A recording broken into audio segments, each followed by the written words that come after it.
The following podcast is recorded and produced by Emerge, a media creators co-op.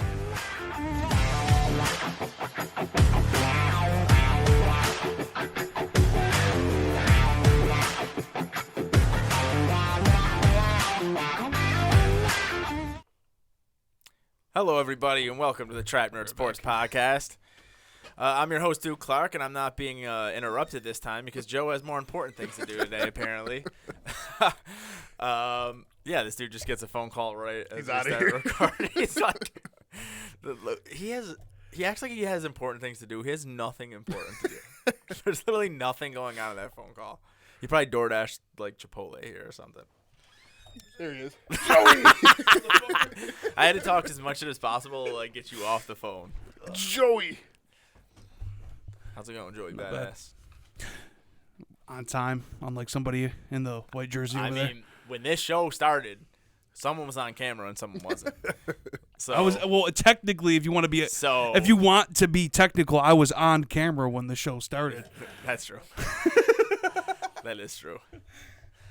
All right, guys, how are you doing? Good. What are you drinking? Accelerator, dude. It's good. Shit's our ass. Cherry limeade. You like it? Have you ever had one? Celsius is just better though. It's the same thing, and Celsius is better. What do you mean it's the same thing? They're like the same thing. I mean, they're an energy drink. They're a knockoff of Celsius. You're a knockoff of Celsius. I'm a knockoff of the pre-workout that I drink. You like pre-workout? I got some fire for you today too. About to get you wired. No, I already had a green tea before I came in here. A green tea? Yeah, green tea. Yeah, we're about to get this total war. You heard? No, fuck that. Green tea's good for you, man. Drink a cup of green tea with a little scoop of honey. You like it? All those antioxidants, man. That's me what I drink in the morning. For you. What? Black coffee? Black coffee. Drink green tea, man. I've been drinking black coffee. I'm telling you. Black. It's healthy for you. Bitter. Look up the benefits. Black coffee's just as good for you. No, it's not. Bet. No, it's not. Green tea's like the best drink for you in the world. Dude, let's bet. We will bet. Bet. I'm not shaking your hand. All right, then. No, black coffee is good for you, though. All right, well, fuck coffee and green tea. NFL draft happened this past weekend-ish, I guess. Thursday counts as the weekend when the draft's on. How do you guys feel about the draft? I enjoyed it. I liked it, too. I still hate how long they make the first round go, though. Yeah, that's going to be the first thing I complained about. Like, yeah. It's unreal.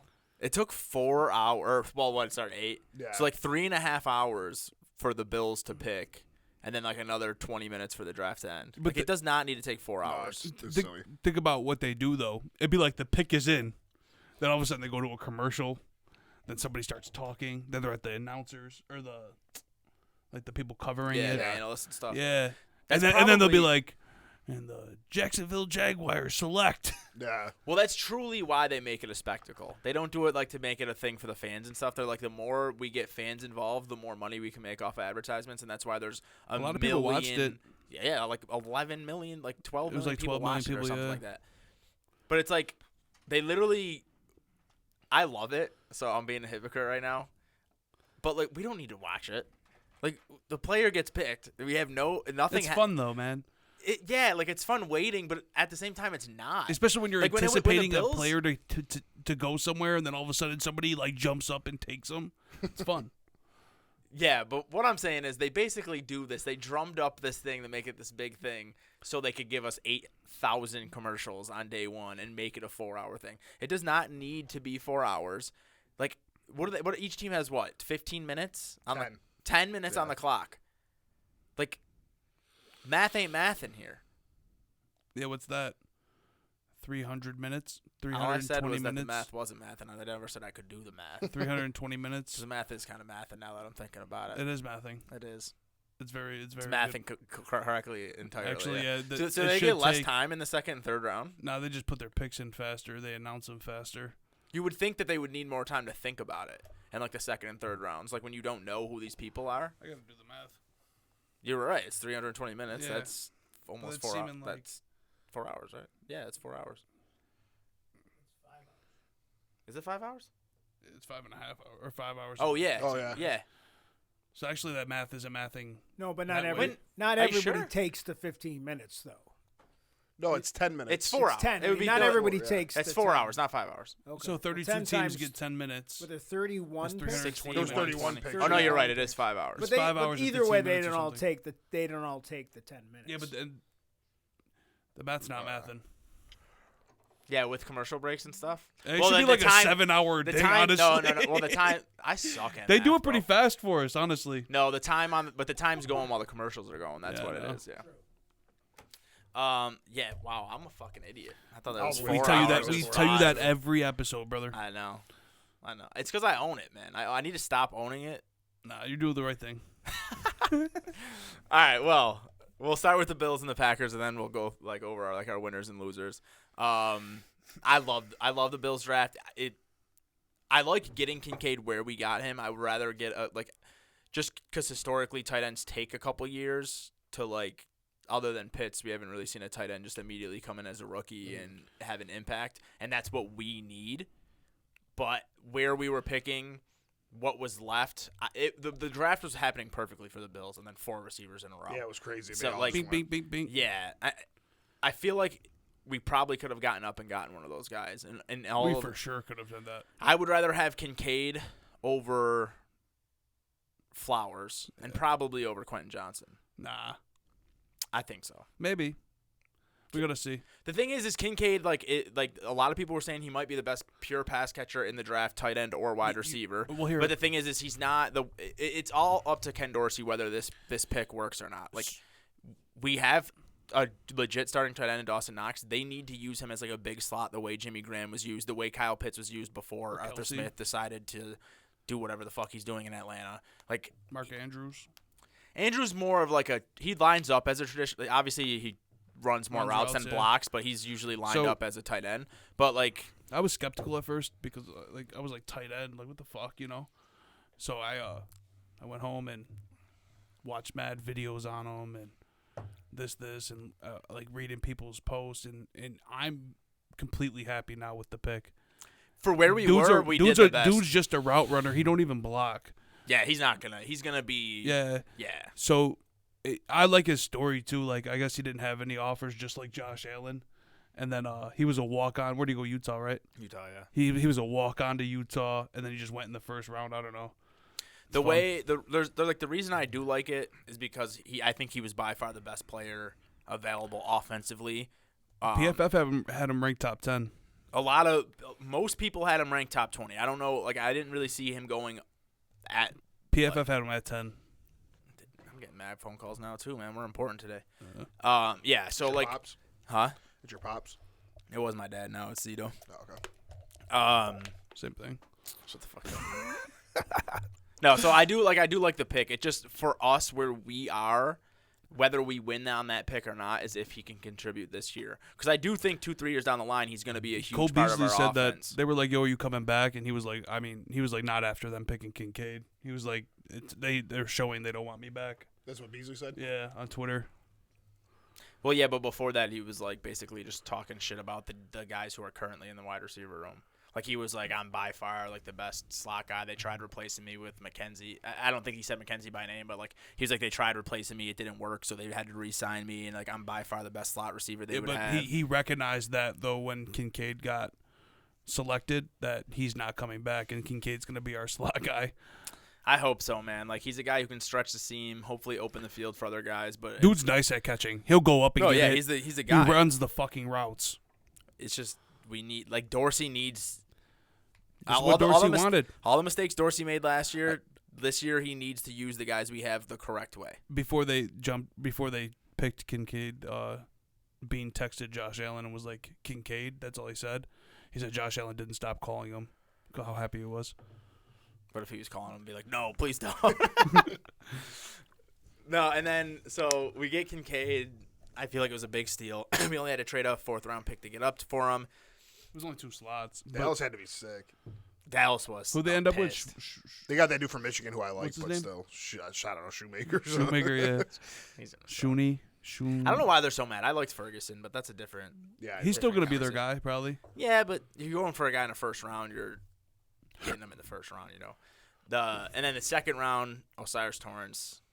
I'm happy with it. Harry, don't fucking say a word, but I love that pick, dude. I think he's the That's a best good guard in pick. the draft. Getting him at 59, He's down the best guard in the draft. he's the best guard in the draft. Wait, what's Paris Johnson? He's a tackle? Tackle. All right. I mean, if they make Skronsky into a guard instead of a tackle, okay, Skronsky's better. But like, if He could those play guys both, stay right? at their positions, then Osiris Torrance is the best pure guard in the draft. He hasn't like he What do you didn't mean let by pure? like he's Oh, he played guard like just played guard. Like that's your job. Yeah, pull over these 1,500 snaps. Never. They're the allowed ones a that sack. pull, right? I'm pretty sure. Pull, yeah.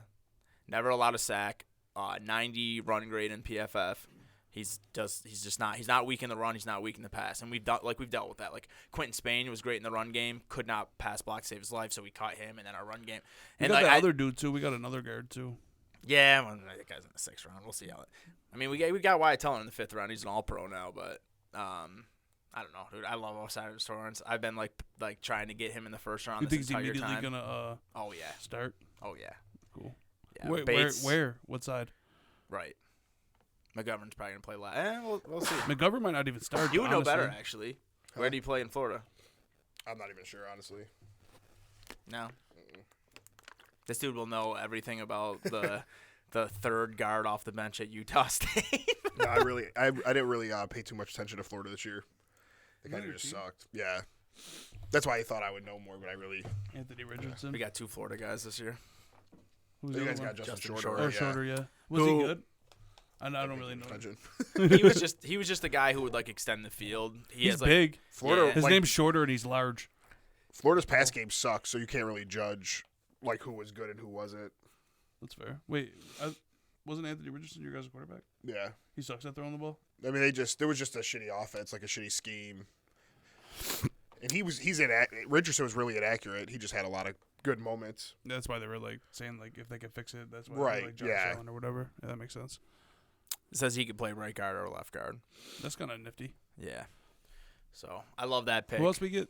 And then we got Dorian Williams, Oh yeah, another coverage they linebacker. they were talking shit because we need a linebacker and we got like this dude that isn't like they think like the analysts think we should have got someone sooner. I mean, Yeah, We we need- we got have- Matt Milano. we got one of the best pass catchers in the draft, and we got one of the best guards, if not the best guard in the draft. We needed help on offensive line, and we needed help with playmakers. Right. We got positions of need, and we got value at both of those spots. They give us a Picks B-. 1 and 2 for the Bills, I don't think can be criticized. I don't think so either. You hit needs and didn't have to reach. Okay, yeah, You basically got those guys later than almost everyone thought they would go. Like there was some people who thought Torrance would go in the 2nd round, but late 2nd round, late 1st round to get the guys that you got. There's no criticism there. Dorian Williams, it's 3rd round. I mean, like it's a pick of need, but at the 3rd round, everyone's gonna have question marks. The thing is, he's a great player. where was he at Tulane? Tulane. Yeah. He was a great player. He's a little undersized for the position. It's basically a little redundant because we already have Matt Milano, who up until this year wasn't great in run, but it was great in pass coverage. Matt Milano was good in run. I'm assuming they're Last year. expecting a lot from Von Miller and like Greg Rousseau and those. Well, they dudes just up signed front. Puna forward to like beef up the defensive line. It's a passing league. It sucks when people run down our throats, but at the end of the day, it's a passing league. Dorian Williams is a great coverage linebacker, college-wise. We'll see how he is in the NFL. Great coverage linebacker, under 4.5 speed. I mean, He's it's a fast. 3rd round. Like, Yeah. we need some fast defensive players. We don't have any of them motherfuckers, man. Yeah, so for 3rd round, I'm not going to say it was great, but it's not I bad. feel like all our cornerbacks and shit, they're all slow. Yeah, we don't have Like Benford's athletes. slow. Davius White. I mean, he can keep up, but yeah, they can get, I don't know. yeah. I mean, our corners are more like technical than athletic. And then Shorter, I like just because 5th round pick, but he was the best receiver in his high school class coming into college. Had injuries, had a different quarterback every year. Like Harry said, the scheming in Florida wasn't great. Different coaching. Richardson was And he's inaccurate. big. We need a big motherfucker, man. He's just a. I mean, he's I like big receivers. he I'm could a be fan our of big 4th, 5th receivers. guy. You're fucking covering everyone Sure. else. You forget about him. He's down the field. He's not going to be much more than that. But in the 5th round, you're just getting guys who are going to play a Might be like specific Mike role. Williams. No, probably not. But yeah, overall, I think the Bills had a great draft. I think, and I think they're finally gonna do fans like Steve just want to ditch the run game entirely, but I think they're actually going to run now. You draft Torrance, you fucking sign Latavius Murray and Damian Harris, guys Those are who two can bruisers too. bruisers. They can run. Damian Harris will probably just be like goal line, short yard situations. Murray can take 15, 20 carries a game, and then you have Cook for the change of like catching back out of the backfield. So I feel like we're gonna run a lot of like what are them shits called pistol plays? Yeah. Where there's like all three of them in the backfield. Yeah.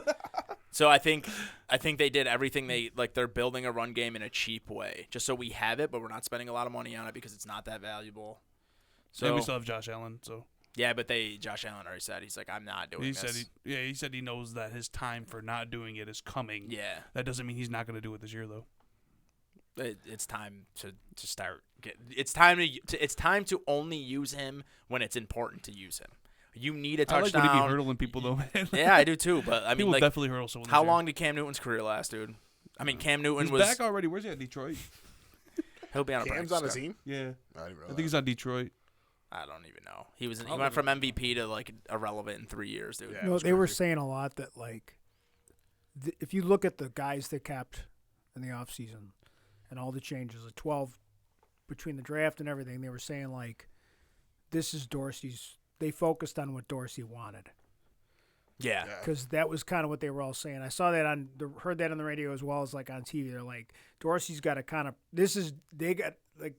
coach needs to prove that Dorsey was the right choice. So he's got to give him the weapons, and if he doesn't work, then he's done. Right. And McDermott probably feels that like he knows the defensive guys, and he's going to do a better job than the guy who's taking a year off.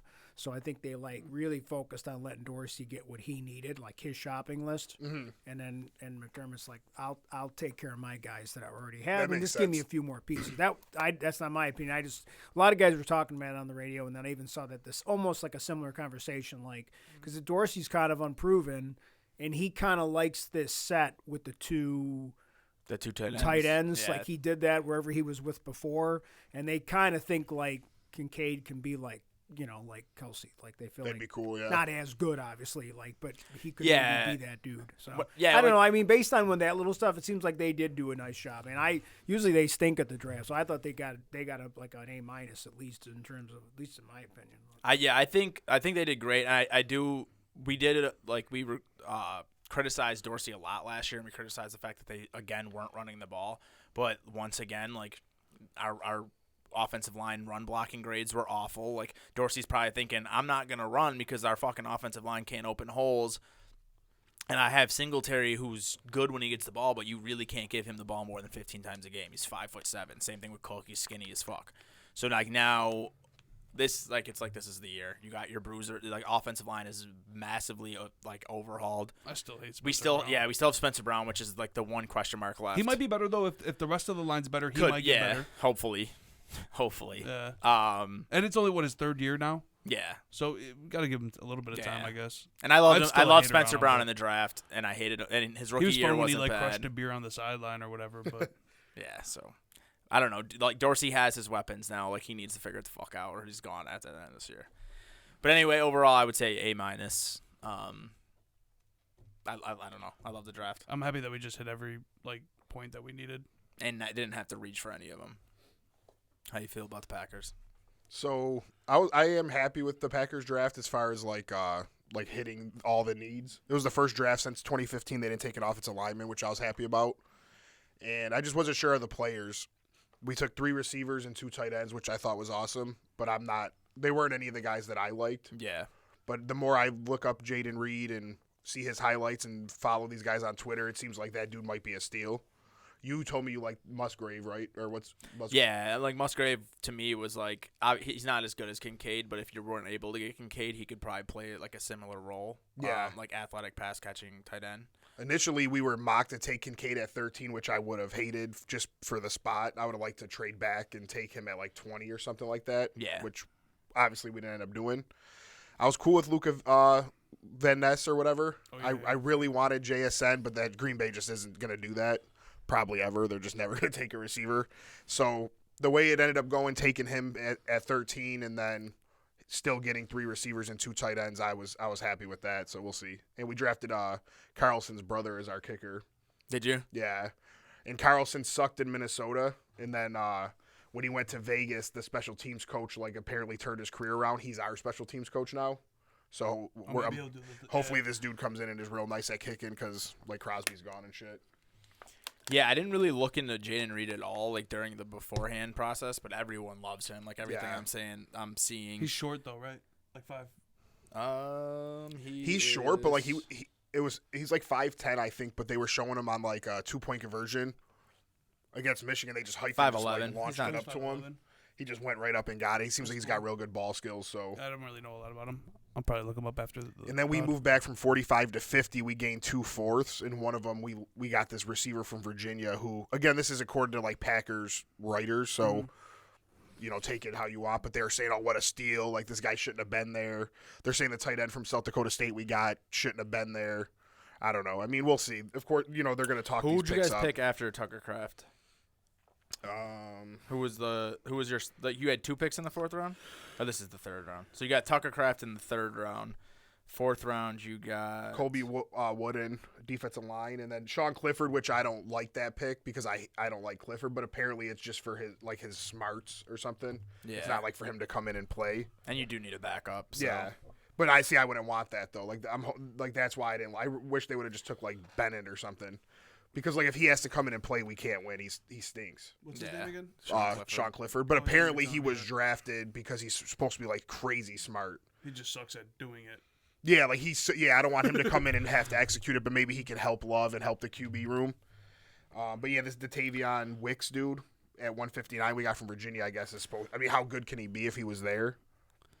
But the other thing I was reading that I liked was they were saying how slow Green Bay was last year, having Cobb, Tunyon, and Mercedes Lewis. Yeah. Now you put in Reed, Kraft, and Musgrave. Like, you know, our team is going to be a lot younger, a lot faster. I think Matt LaFleur will be able to run his offense better. This pick I like a lot. I know not a lot of people will know, but at 179 we took Carl Brooks.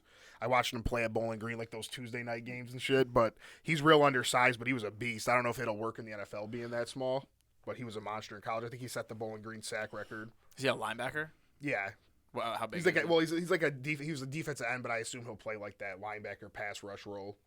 Like almost like a Micah Parsons role. Yeah. I mean, we're seeing it. Hassan Reddick, Micah Parsons, even Nolan Smith's only like 235. Like we're seeing these guys.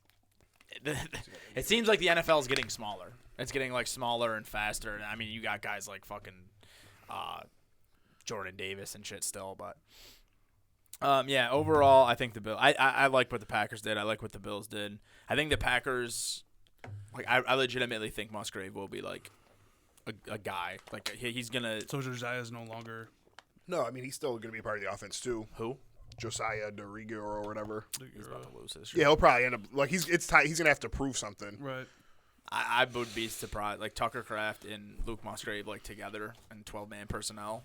They're both athletic. They're both. I don't know.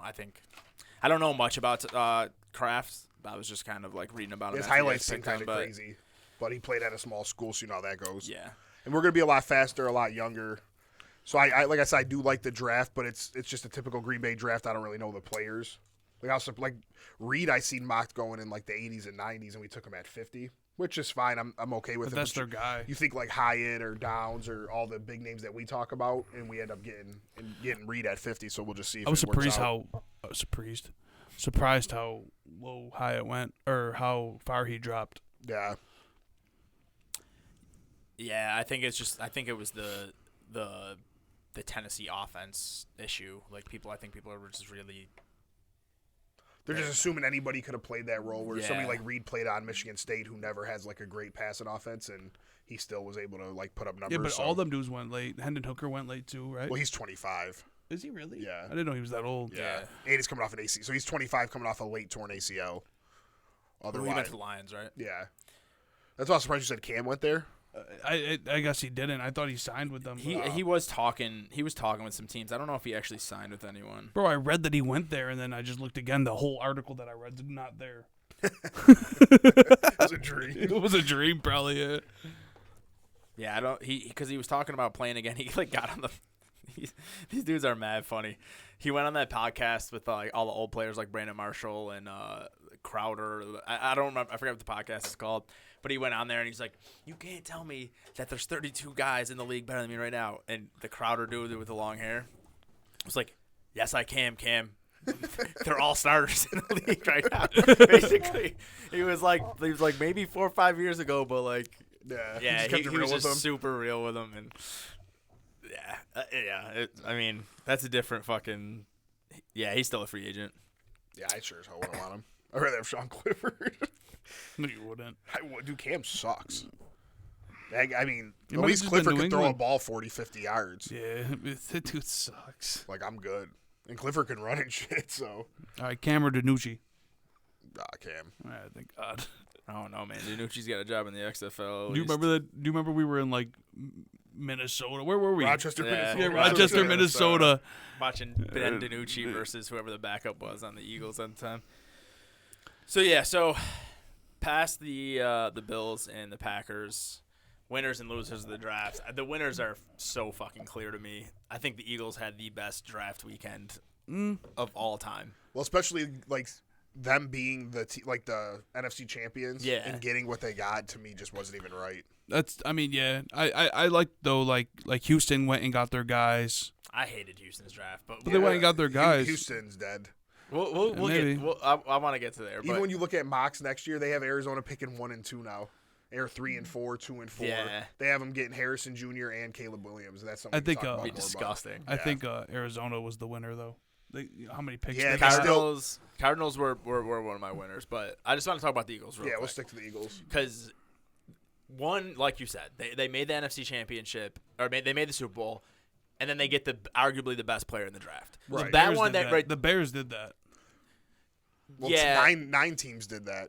True, but But the thing is by 9, Jalen Carter was obviously the best player. The guys who went above Jalen Carter were either quarterbacks or that like Weatherspoon might not be as good as Carter, but he plays a more important position, arguably, stuff like that. Like, but the thing is the Bears needed to get a tackle. The Bears were like in a not really a rock and a hard place, but they were like, Jalen Carter's the best player available, but we need a tackle. Like, Reef sucked last year, and they cut him, and he was starting over the guys they have now. So, like, they could not go into the year with the guys they had at right tackle. So, I don't know. I feel like they could have at least got more.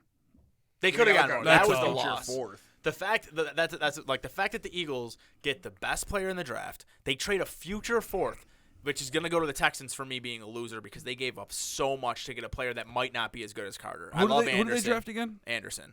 No, who? The Texans? No, I'm talking about the Bears. The Bears got Skoronski. Oh yeah. So No, the Bears took Darnell Wright. No, right. Darnell Wright. Yeah, Yeah. They So should have just tried to get back in. to get Jalen Carter at 9, then you get Nolan Smith at 30. Who you were mocked to get at 10 on multiple boards. Yeah, who in a perfect situation, like the one knock on Nolan Smith, crazy athlete, but might not be technical enough at the next level. Now you go to a team who is drafts and develops defensive line better than anyone. Has all your boys that you just played with. Yeah, you only They were talking. That's the Philadelphia Bulldogs Yeah, and for shit. real. dude. Nolan Smith and Jalen Carter are gonna be like 30% snap guys their first year. Just imagine being on that offensive line. You block Fletcher Cox for 3 straight plays, and then they take him out, and you think, oh, I got a break, and it's Jalen fucking Carter. Like, and then you have Jordan Davis. Like, however they do that, however they do their rotations. These guys are only going to be playing 40, 50% of the snaps, and they're just going to be killing you the Yeah, it's entire crazy. time. Like, that's how we used Von Miller. Von Miller was only playing 50% of the snaps, but every time he was out there, he was leading the league in sacks. They have like 9 guys for that now. It's unreal. Who they end up taking in like the second or third? They ended up They getting got somebody Ringo, like two. right? Well, they got Ringo in like the 4th or Yeah, that was 5th because crazy. of his interviews or whatever dropped him. So in I the don't know draft. who Tyler Steen is, but he played guard for Alabama. Yeah, that's Alabama it. offensive line are That's usually somebody good. That like was first round borderline, right? I don't know. I honestly don't know about him. But then they got Sidney Brown, who was like mocked in a lot of second rounds. He was like a top 5 safety, position of need. Once again, not having to reach for it. You get Ringo, and it's like, once again, probably would have been a terrible first round pick, not just because of his interviews. Like, he gets beat a lot in college and makes up for it with his speed, where in the NFL he wouldn't be able to do it as consistently. But, like, the most athletic guy at the cornerback will not have to start this year. He can literally be like a third safety. Like they'll have their cornerbacks on their guys, and then just. They needed a safety though, didn't Well, they? he's not going to play safety. Not I'm as a more like corner. talking about like you're just out there to try and get interceptions and stuff. They're not going to put you on the best receiver. So now he has years to develop, and if he develops, could be one of the best cornerbacks in the league. Like. Unreal, dude. Yeah, And obviously, really like is. Tanner McKee, 6th round quarterback, whatever, the 6th and 7th But he's a round Stanford guys. dude, probably brings in a bunch of smarts. Like, Yeah. And then you get fucking DeAndre Swift for a 4th round pick. You let Miles Sanders go, who just got paid this year, and then you replace him with a guy who might be just as good, if not better, in that system. and then even if Swift is still injury prone or can't handle a big workload, like he's not going to mean as much. So whatever they get from him is just free production. Yeah. Same with Penny. It's like we got 2 injury prone guys, but as long as we can keep this guy Alternate healthy their- for half the season and this guy Yeah. healthy for the rest of the season, yeah, I don't see how they don't win the NFC if they're healthy. I think it was I don't remember ever watching a draft and being like, fuck. Like, that was, even taking out the fact that they made the NFC, or they made the Super Bowl The Jets last year. crushed last year. I felt like this. The Jets did crush last year, and like looking back now, they got Garrett Wilson and Sauce in the 1st round. So like, But we the know Jets how crushed- good they The did. Jets crushed with having like picks 4 and 8 though. Yeah, That's Like fair. the fact that the Eagles crushed with like 10, 30, and Whatever. the Yeah. 200th pick and stuff like that. They already have the team that they have. Yeah, everything just fell perfectly for them. And a lot of times when I'm watching the draft, your team comes up, like, I thought the Packers should have taken JSN. I thought the Jets should have taken JSN. Like, you have that opportunity and your team misses. I felt like the Eagles were like, you have to take Jalen Carter, okay. Now Yeah, at 30, it's like, yeah. oh, you have to take Nolan Smith, okay. Like, they took all the picks that, like, to all of us made the most sense. And the thing is with the Eagles is they're the same as the Packers. They don't usually use those picks on like. I mean, they did it with Devonta Smith, but they almost always draft defensive line or offensive line in the 1st round. But the thing is that the Eagles do better than the Packers is they make the draft work for them. That like the Packers will be like, oh, we're at 13. This might not be the best player, but we want defensive linemen. So they drafted a defensive lineman that might be the 20th best prospect at Instead 13. of trade back, but I guess New England was like eyeing him big time, so that was the point of moving ahead of them. We all Yeah. thought it was a receiver, Yeah. but it was apparently. But the thing that that's- Eagles do great is they always get out of if they're like, we don't like the player here, they always get out of it. They do the same thing where they always draft offensive line, defensive line in the 1st round, but it never feels like they're reaching. Like it always feels like they're getting the right guy at the right time. Yeah. And yeah, I mean, unreal draft, but I think it's a great segue because the way that the Eagles were able to kill this draft is doing what the Cardinals did this year. So the Eagles won last year by setting themselves up to do this year, and the Cardinals did the same thing. The Cardinals, I don't think, left with a bunch of great players. Paris Johnson Jr. was a need, and it was the right pick, but it's because what is going to happen next year that like getting all of those picks for Will Anderson. You basically got a QB haul for an edge rusher who is I think he's my favorite player in the draft, but They're gonna be there's nice. there's edge rushers in every draft. The And Cardinals are gonna be Houston's going to nice. suck. They could have gotten an edge rusher next year. I don't know who it's going to be. But to give up all those picks and you give them and then now the Cardinals, And that first next year could be a top 5 pick. That's why it's just. if CJ Stroud's not amazing, it's going to be a top 5 pick because they still have no receivers. Their running backs are good. And their offensive line's decent. And I guess with the defensive head coach, they added some defensive players. But I don't see them not being. I don't see defense that was pick good being. last year, though, right?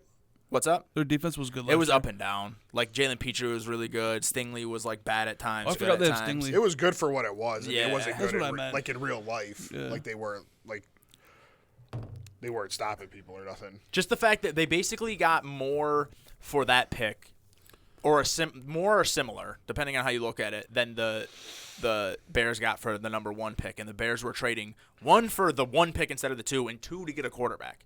Like the when you rate the level of importance of the position comparatively to what the picks that they gave up, like the Texans, I feel like are idiots.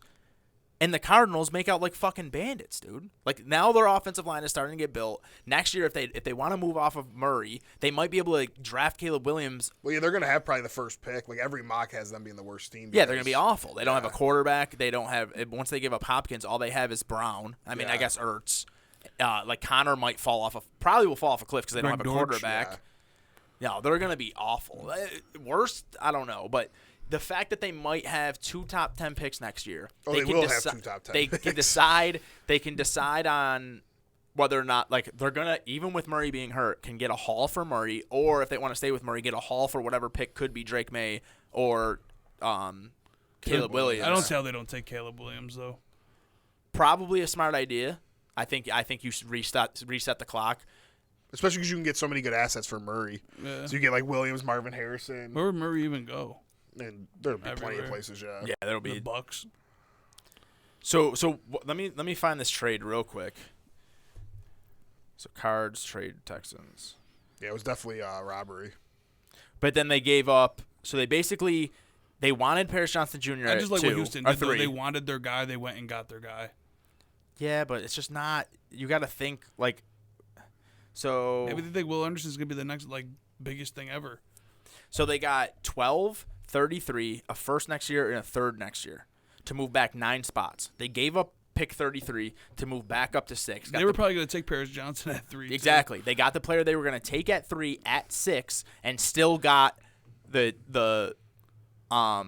first pick next year and the third pick next year. So basically, they have Paris Johnson Jr., a first next year that's going to be a high pick, a third going to be a high pick for the third round, and got their guy. Yeah. Which is exactly what the Eagles did last year. But these picks are going to be better, and obviously they're not going to make the fucking Super Bowl this year. But I think the Cardinals won the draft. yeah, they are doing exactly what you need to do when you're a shitty team. And we're seeing all these teams continue to try to be mediocre, and they're like, Kyler start next year, we're going to fucking suck, give it all up. We'll see what they do with DeAndre Hopkins, but I love that. I loved what the Cardinals did. And then on the flip side, we can argue it, but I think the Texans lost the draft. I mean, ending up where you were, having the second pick. It really just them losing depends on how C.J. Stroud and Will Anderson play. But the thing is even if C.J. Stroud is good, they can still be a good team, but just giving all that up for Will Anderson to me is a loss. Yeah, but unless he's really that dude. No, I mean, if he has to be the best in the league to make up for that. That's what I'm telling you. Yeah, but he has no chance. He's not. Don't say that. He Stop saying no chance. You have to stop doing that. I don't have to stop doing it. Because you always wrong. No, I never. When was I wrong about a player? When? Purdy. I'm not. He had fucking 9 good games, and now he has Tommy John surgery, bro. And he'll be back. If he's back, then I'll say I'm wrong. You should already say you're wrong. He already proved you wrong. That's one player. You said tell me one that happened. I told you one. one. Another one. You said I'm always wrong. We're not going to do this. You said I'm always wrong. They were not going to do this, though. Will Anderson is not going to be better than Myles Garrett, Nick Bosa, T.J. Watt. He's just not. And if he is, I'll say I'm wrong. But if you're talking about from right now, you have to judge these people as prospects. He's not even close to the prospect as any of those dudes, except for maybe Watt, who ended up going to the perfect position and being better than they thought he was going to be. So sure, but how many of those guys gave up fucking 4? All I'm saying is you have to stop saying no chance. That's all I asked. Okay, Stop saying no chance. Infinitesimal chance. Small chance. Just say small chance. Very small chance. Why have to add very, though? Because Can't you just be like small it's a very chance? small chance that he is worth 2 first-round picks and a third-round pick. Well, when you're a bad team. If it was the Bills giving up 2 late firsts and what was a the other third, pick they gave up? maybe 12? They gave up 12. See, if they were smart, though, looking back, well, I guess it don't matter. They gave up 12, 33, If a they were first next year and a third next year when they're going to suck. But hear me out. It's not like the Bills If or they the keep Chiefs. 12, they could have traded with the Bears and just got Jalen Carter. Well, they think Will Anderson's way better, though. And they're 2 different positions. No, I know, but I'm just saying, if you're just going top defensive guy. Yeah, no, they wanted Will Anderson.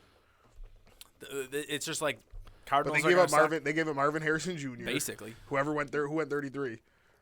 Well, the Cardinals traded 33 to move up. And Levis went, right? Well, Levis went to the Titans. But yeah, so they Titans won the draft, too. So they probably gave up Marvin Harrison Jr. and other picks for Will Anderson. Yeah, it doesn't when they need a receiver. It doesn't make and sense. C.J. Stroud My to Marvin Harrison next year. Oh yeah. My one friend that's a Cardinals fan said something really simple, but it's true as fuck. She said, "We don't have a team. I don't want one player. I want as many players as I possibly can get." And then it's simple as that. The Texans do not have a team. Yeah, they made a move that a top team would have made. Yeah. That's the thing. If the Bills lost 26 this year and 32 next year and the 32nd pick of the third round next year to get a guy that helps them in the Super Bowl, put them over the top, yeah. But the Texans are not going to be good. Even if they rise above expectations. Who's in their division? Yeah, they win the South somehow. That pick's who's going to in be their top division? 20. Well, Jacksonville, who's nasty. Indy, who's probably going to be really good. And Tennessee, who sucks. They're still the worst team in that division, I think. If Henry stays on Tennessee, they're still by far the Yeah, worst like if team. Levis is any good and Yeah. Henry's still Yeah. Henry, like Well, Levis Tannehill was will good. still start a year probably. Yeah, true. And he's He average. sucks. He's though. average. He fucking sucks. He's better than he might be better than C.J. Stroud. No, dude. C.J. Stroud had that low at I don't know. Let's not go there, man. He we'll could have be. our episodes picking the divisions. Yeah. But the Steelers was who I thought was a winner. Yeah, they got some Steelers had a guys. great draft. They yeah. had some guys. They They got Joey Porter too, right? Well, yeah, but the best part about getting him is I know there was mocks, and I know like Aaron and Damon wanted Porter in the first round possibly, and instead they got him at 32 and got Broderick Jones they traded up with the Patriots. That's fire. Broderick Jones might be the best tackle in the draft. Like all those tackles are so close. Getting him at what did they get him at 14? 13? Yeah, 14. 14 and then getting Joey Porter Jr. Then they got Canu Benton from Wisconsin. Not sure who much on him, but they got Darnell Washington at 93. Yeah, Why that did was he fall crazy. so far? I think because he's not. He's probably just going to be he's going to be more of a traditional tight end than the other guys, I think, and I think Yeah. the NFL's moving away from that. Like But I think he went to a good spot if that is what he's going to Yeah. be. Like not for like fantasy, obviously, but I Yeah. think he'll have a nice role in that offense now. yeah, him and and Pittsburgh is like the Freiermuth? perfect place for him. Yeah, Freiermuth, however, can actually you saying this. extend the play and stuff. And Washington could be like a red zone target, and Yeah. he can run He's big as block shit. and yeah. But he doesn't have like the short area quickness that the other guys have, and that's kind of what people are looking for when like everyone sees Kelsey, they're trying to find the next Kelsey. Washington can't do that. No. So that's probably why he fell. But yeah, still 93 is great value. Yeah, for it's him. crazy. And I think Joey Porter Jr. at 32 was amazing. Like I was hoping I was thinking the Bills were going to take him at 26, and like I didn't want defense, but at that point I thought all the offensive players were gone. And I like I'm thinking the tight end thing. It takes 2-3 years to develop. Fuck it, go get Joey Porter Jr. But yeah, them getting him at 32 was great. The other team that I liked just for like basically value was the Patriots.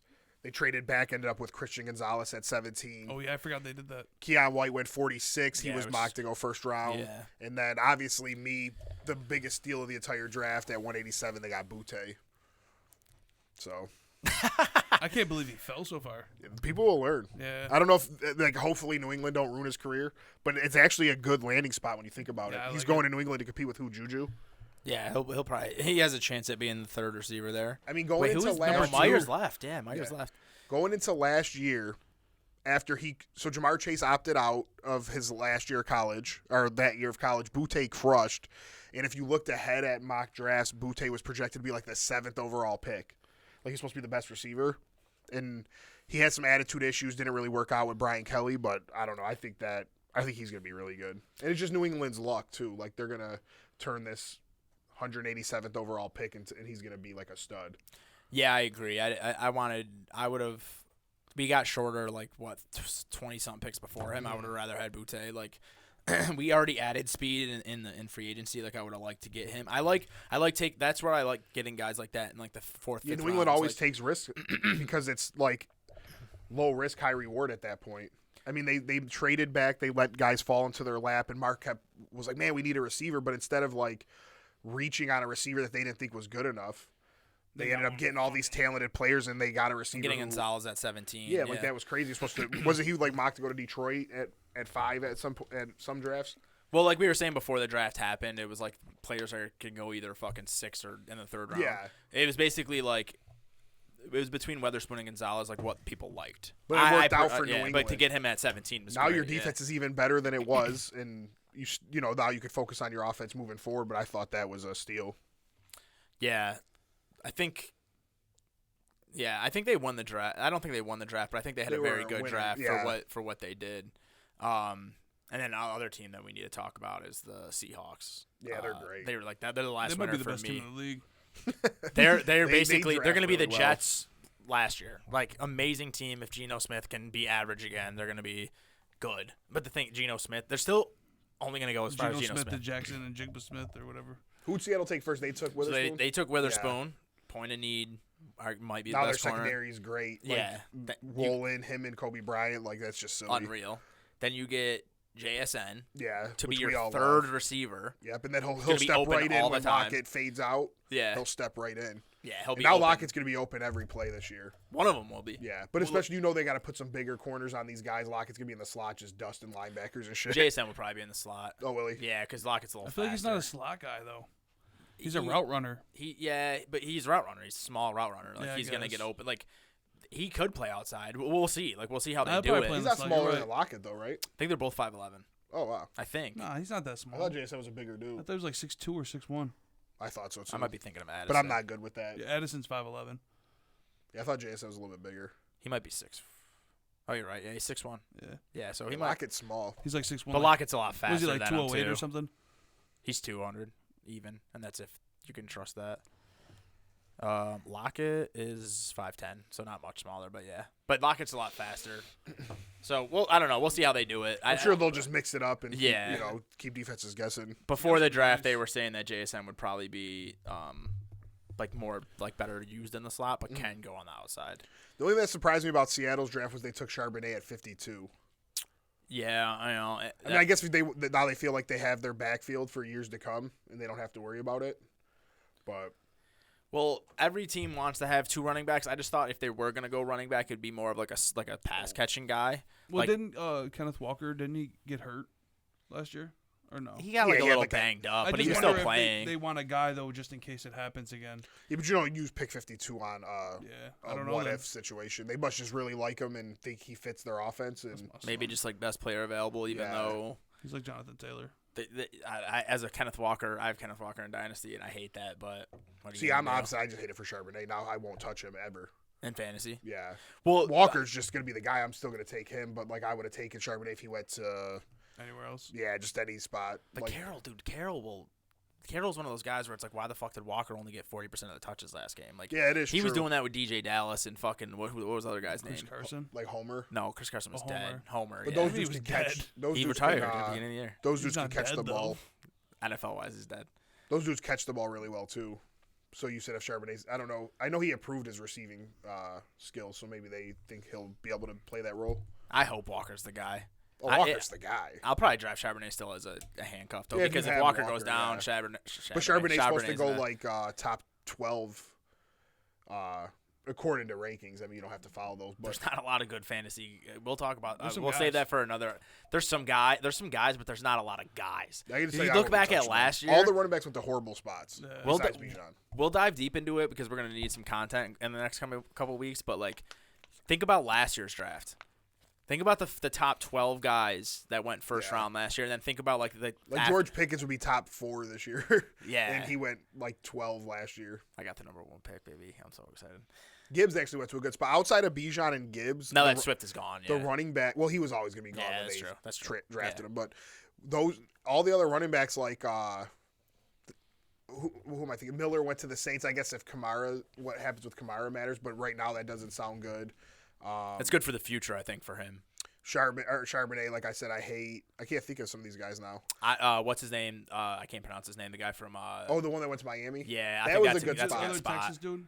Texas. He went to the Bears, Roshan Johnson. He didn't go to Roshan Texas, right? Johnson. He went to where did Texas A&M. A&M.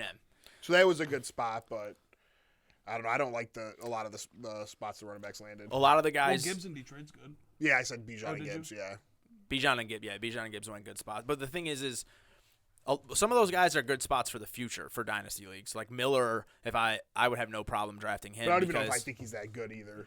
No, I'm saying like his position isn't the reason why I wouldn't draft him because like Kamara might get suspended for one, and for two, Kamara doesn't have many years left in him as an elite Right. guy. So some of those guys, yeah, but yeah, Charbonnet. Who's some of the other running backs? I feel like I can't think of them. Miller was the guy from Syracuse, right? No, he didn't get drafted. The guy from Syracuse didn't get drafted. Miller was TCU. Yeah, Tucker was the guy from Syracuse. He'll be an undrafted free agent. but who was it? Yeah, Roshan Johnson. Spears went to Tennessee. I guess could be a good spot, but like not anytime soon. Bigsby went to Jacksonville. I hate that. Yeah, I forgot about I kind of like that. I like because Evans Etienne went to the Rams. I'm good on the Rams. Etienne's a small guy. Like he's not going to get 25 touches a game. That might be good for Bigsby. McBride, who I love, went to the Vikings. That's not. Maybe it could be good though. Like you said, these guys aren't going to last. Maybe I'm just looking at it like I want like Right instant now. impact, but Yeah. I think Bigsby might be that dude for I won't try to pronounce his name, but he played for Pittsburgh. They He went to the Jets. yeah. Like that's horrible. Actually, it might not be because Brees Hall's gonna not. You never know. He's not gonna win out what? We don't know how fast he's gonna be back on the field. J.K. Dobbins took until the fucking very end of the year. Yeah. And didn't J.K. Dobbins tear his shit before, like earlier in the season than Brees Hall did? I don't remember. But yeah, so Brees Hall might be a non-factor next year. So yeah, just finish it off the Seahawks real quick, and then we'll go to losers. I don't know anything about Bradford. Cameron Young, though, were saying I don't really know anything about any of these guys, but they said Cameron Young was good value. But it was more about getting Derek Hall in the second round. Like he was a guy. It was probably right where they should have gotten him, but still. I thought we were gonna trade up with Seattle to get JSN. It pissed me off when that run went. Fucking Addison going to Minnesota was like a dagger in my fucking heart. He's gonna crush there. Yeah, he is gonna fucking crush there. So yeah, do you guys have any losers before I get to mine? I know I already mentioned the Texans, but for me, Detroit. Not that I don't think Gibbs or Campbell are good players, but like looking at like analytics, they both had like a 0.1% chance to be drafted where they were drafted. Yeah. I just feel like Detroit could have traded back, or I just feel like they took 2 second-round or late first-round players at like 12 and 18 or whatever it was. They took Gibbs and Jack Campbell. Well, I know. I'm pretty sure Gibbs was supposed to be high. No. Gibbs was Gibbs was the. There was a rumor that the Jets were going to take him at 15, so maybe that could have been true. But as far as mocks and rankings, ESPN put out a stat. It was a 0.1% chance that Gibbs was off the board at where he went, and Campbell as well. So, like I said, that shit doesn't matter. They went and got their guys. They might fit in perfectly and have great careers. Swift's gone.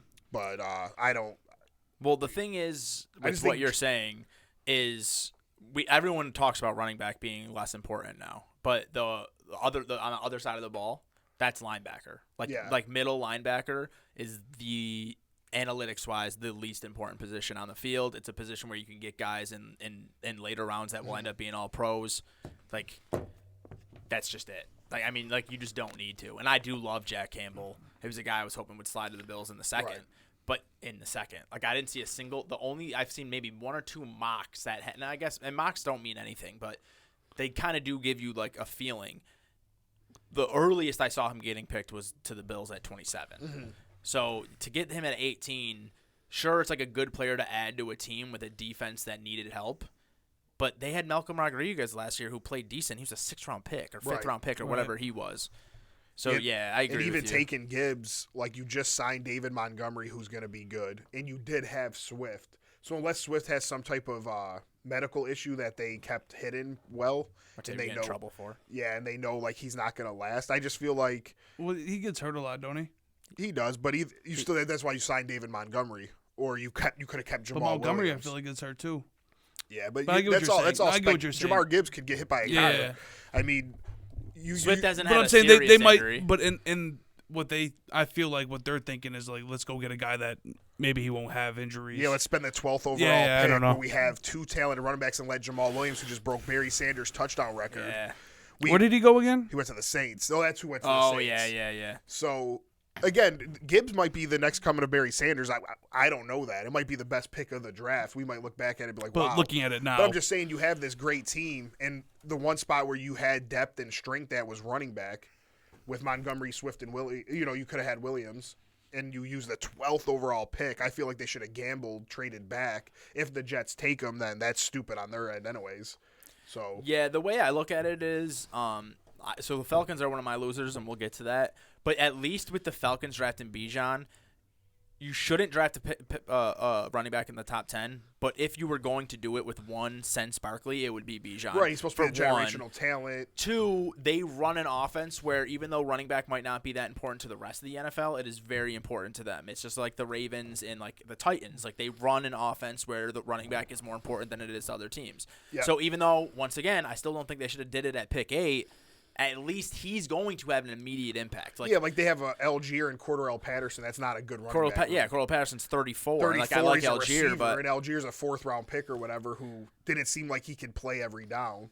He crushed at the end of last year. So it's like you got Bijan, who's supposed to be. Yeah, but for the Lions, they don't run an offense like that. They run an offense where Montgomery would be plenty. Like, they got guys, their offense is fucking spread it the fuck out. They lost Chark, but, like, you got speed, you got guys, I don't know, like, your offense is try to get the ball to Amon-Ra St. Brown as much as possible, and when they double him, like, hit the open guy. And Gibbs will help in that. He's a receiving running back as well. But that they lean towards picking him as for his receiving talents because they lost Chark and they lost Hawkinson and Jamison Williams is suspended 6 games. So oh, yeah, I forgot about that because of the gambling thing. Yeah, so maybe there's more into it. Like, they'll line up Montgomery on the field, but, like, Gibbs will go out wide or something. I don't know. So I do agree. I don't like what they did in the first round. But the second round, I loved what they did. Like, they got Sam Laporta, who was another guy who might be similar to Musgrave, like a receiving tight end. Yeah, that was a good spot for him to go. I'm reading it right here. Like, led all as Iowa's #1 leader in receptions at the position. Blah blah blah blah. And they replaced Hawkinson. And then they got Brian Branch, who was mocked in a lot of first rounds, a lot of earlier second rounds. They got a middle second round. Yeah, that was good. So they made up with some good value there. So they did get 4 players who are going to make them better. So in that way, I think they won. But, yeah, they did do reaches. And at the end of the day, like, the draft is about value. Yeah. And they didn't really get value except for at Branch, in my opinion. They got their guys in that got some value. But they will be a better team because of this draft. Like Gibbs, unless he's just as injury prone as Swift. Like, Swift had his issues as a receiver. Like, he caught a lot of balls, but also, like, with drop balls, he would miss completely open holes. Mm-hmm. Gibbs will probably be better in that aspect. Jack Campbell's better than Malcolm Rodriguez. So, like, they did improve at least. Do you have any losers? So my losers I had were the Texans, which we already talked about. I have the Falcons just because, not even because of the Bijan pick, which I still think was a little bit of a reach, but because of what was their second round pick? Like, they reached on, I feel like, all of their picks. Let me pull up their draft real quick. Matthew Bergeron, like, they got him in the second round when, like, a lot of people thought he could have fell to the third. Zach Harris, like, the Clark Phillips pick in the 4th round I thought was great because a lot of people had him going, like, second, third. But other than that, I just... Yeah, but, like, at the same time, maybe they didn't want to trade any of their assets. So they just went, instead of, like, maybe reached, but at the same time they got the guy who they thought would best fit their team. Yeah, and the last time they reached on an offensive lineman, it ended up working for him. Like, everyone thought Lindstrom was a reach, like, a couple years back, and he's one of the best guards in the league. So maybe they know like you better. said, he might have slipped to the 3rd, but maybe they were just maybe they didn't. Yeah, I get that. I just don't think other than Bijan, I just don't think any player they draft is going to have an impact on this year. Which doesn't matter to them. Yeah, that's true. Like, they know they're not going to be very good for. They're not going to be good for long. So. Yeah, maybe I'm a hater, but I thought the Bears draft sucked too. I did too. I thought the Bears draft was awful. That was going to be my last loser. Oh, okay, good. Yeah, I forgot about them. Even like my brother texting this group, I felt like, and I could be wrong, but I felt like his messages and like his the excitement that he tried to show, I felt wasn't real. Like, I just felt like he felt disappointed but didn't want to say, because you don't want to be disappointed. Yeah. You wait all year for this day, you're rebuilding, you want to hit on these picks, so you want to just support your team. That's kind of what I'm doing. Like, I don't really, those weren't the players I would have taken if I was Green Bay, but I'm just hoping like that like, okay, like we took the right guys, but I didn't jump for joy on any of them. You know what I mean? Like, JSN would have got picked, I would have been all over Twitter and shit, like, we're back. But, like, I don't know, I just felt like the Bears, not one of their picks did it for me. Starting from trading back to pass up Jalen Carter to get Darnell Wright, who I just, out of the 4 offensive linemen that went that early, he was my and then only favorite. getting a 4th for Jalen Carter. Then, like, Green Bay, from moving from 45 to 50, got 2 4ths in this year's draft. That's what I'm saying. And you got to lose out on Jalen Carter. Lost 1. Gained 1. You gained 1 future pick. Yeah. Like, I really didn't like anything the Bears did. Yeah, and I agree. Like, Darnell Wright, I've been talking about it. It's like, I would have loved for him to follow the Bills at 26, but if the Bills were picking at 10 and they picked him, I would have been pissed. Yeah, I think Broderick Jones is going to be way better. I think Skoronski, just off of, like, his ability to move around the line, would have been a better pick. Like, you had the choice of anyone except for Paris Johnson Jr., and you took Darnell Wright, who coming into the draft was a second-round pick, and even after his testing was a late first-round pick. Yeah. And then you get him at 10, and then I know you had – that's why it's kind of a rock and a hard place, which is stupid to say because you're still at the 10th pick. But it's like you want to pick Carter there, like he's staring in your face, but you're also like, I have to protect Fields. Like, it was like you had to reach, basically. But then you reach and you don't even pick, in my opinion, the best one. Yeah. I don't know. If I'm the Bears, I'm like looking at the Eagles like, sure, I need a tackle, but I will take Carter. Like, you got to give me more. Yeah, pay me more. Yeah. That's what surprised me. I don't know. Draft Carter, and then hopefully like a guy gets cut, like a veteran gets cut or something. Like Taylor Lewin's still out there, like something you know, like you figure it out. Now you have Jalen Carter for at least 4 years. Right. Well, you know what I was trying to force the Van Ness pick into liking it is there was a moment he bull rushed Skarotsky right to his ass, got a couple sacks on him, and he smoked Paris Johnson on a couple plays. But even still, I'm not going to sit there and be like, oh, what a great pick. I'm just trying to find ways, like how you did. You said you started looking shit up. I had like, to. okay, I like this guy's nice. But That's why I love Torrance before the draft, though, because he was great. he was Yeah, you said handling it. SEC defensive linemen, like handling them. yeah, Except for I don't gave know. up 0 I don't know if it sacks. was Torrance. There was one of the big SEC guards though. Jalen Carter like basically like picked him up like with one arm. Like didn't pick him up, but like moved him. I don't know if I don't remember if it was Torrance or not, but it was like a legit guard. But anyway. Yeah, who else did the Bears? Let's go over the Bears, Jax. I just feel like not one of their picks I liked. So they got Jervon Dexter, who he's from Florida. From I didn't Florida, even but know. Joe said the announcer was saying one word that comes to my mind: blockable. And then whoever went after him, they were like, he's the opposite of Dexter. This dude was not blockable. The thing about Dexter was he was really good a couple of years ago, and then he just wasn't that good last year. Yeah, Like, he just I fell off. forgot the announcer did that. Yeah. He said. So instead of getting Jalen Carter, who you know's not blockable, you ended up with this guy with your next pick. He said one word comes to mind: blockable. I was like, what the fuck? Yeah, this says right here, defensive line experts say Dexter can be slow off the snap, which allows blockers to engage him first and neutralize his first move. Yeah, like, it's just not what I want to hear. Yeah. Then who'd they get? Then they got Tyreek Stevenson, who I know PFF isn't the only thing in the world, but they hate him. That's a corner from Miami. Corner from Miami, yeah. Stout is what they say. Plays physicality well. Press man. That might be a good pick, though. I like that you took a Miami player, a corner you need. I don't know. Like, that could be all right. But listen to this. Scouts say Stevenson struggles in zone schemes, which is what the Bears play most of the time. Like, Then who'd they take? Zach Pickens, another defensive tackle. Yeah, South Pickens. Carolina. Like, you passed. I told Billy, I said you passed on the wrong Pickens last year. Yeah. And now this year you took Zach Pickens. And then they took Roshan which is a good pick. They got an A for Roshan Johnson. Yeah, and he's Tyler a beast. Scott. They Who's got an he- A what- for too. He's a receiver from. Cincinnati. Okay, that's not bad. Fast guy. Yeah. Sewell, which is crazy. He was supposed to be like a They fucking. do from Oregon? Yeah. Wow, he's supposed to be like a first-round pick. See, that's Yeah, like they the got him at Butte. So 148. I love that pick. Anybody who had once had a top 5 or 10 grade and you got him that late is just a great pick to me because he obviously has that type of potential. Yeah. Well, So I do love we did that pick. with Empinesa, who was supposed to be like a top 15 pick, Yeah, and then we got him at 36, and he fucking. But even still, that sucks. was 36 though. Like not 100. Yeah, or something. yeah, But yeah. Epinesa was supposed to be number 1 overall at one point. I remember seeing on a. No, that draft. was Oliver. Oh, okay, Empinesa that was was Oliver. supposed to be like around 11 or 12. Okay. Yeah. I No, love Oliver that was supposed to be Oliver. number 1, then we Yeah. got him at 9. So. Yeah, I don't know. I just didn't like what the Bears did. Yeah, But they're still low. Like they still got DJ Moore. They still got Claypool for picks, and then they have picks next year. Yeah. So they're still in a great spot. But I just thought they The players they didn't like. I don't know. He said one word They didn't comes to do as mind. much Yeah. as they could have. Blockable.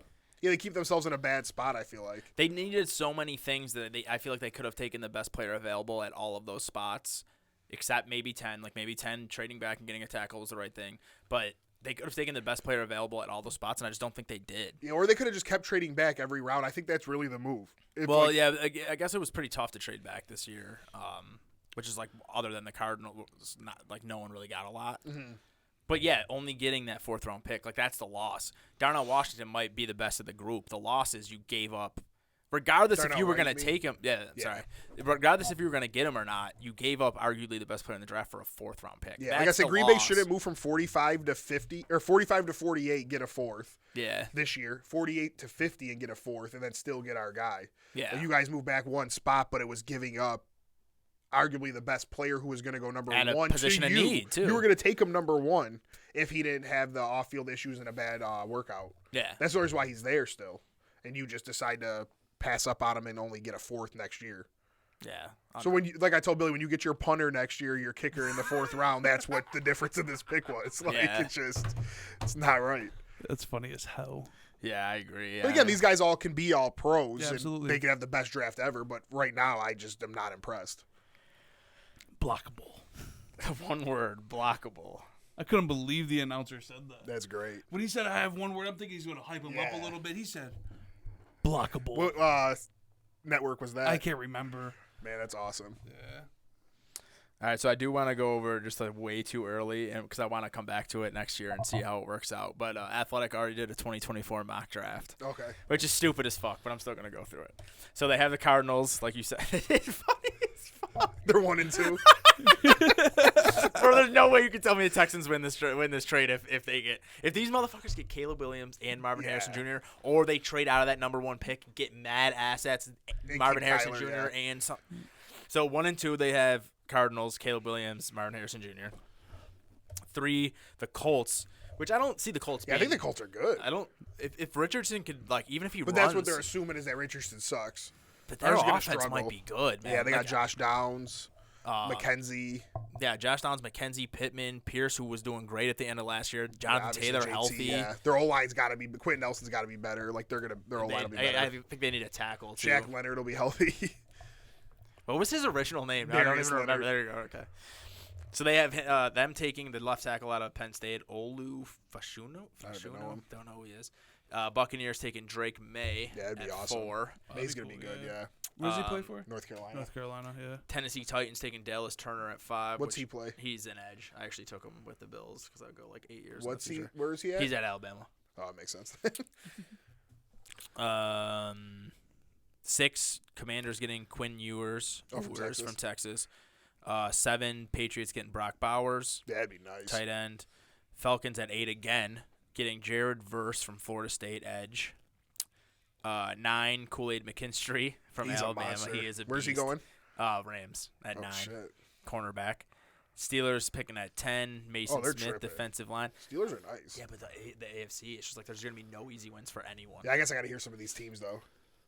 The Bears with the Stop it. This is with the Panthers Steelers will pick. smack the Bear shit. But this is with the Panthers pick. And you got to think. Oh, it's the Panthers pick. You got to think there's That's gonna, the Panthers pick. Though. Well, the Bears pick is gonna be even later. They haven't come up yet. Oh yeah. But you got to think and there's gonna be so many wins in the NFC. Like the Steelers could go 12-5 in the NFC, but go I see what you're 7 saying. and That's 10 fair. in the AFC. The AFC is stupid, bro. Yeah.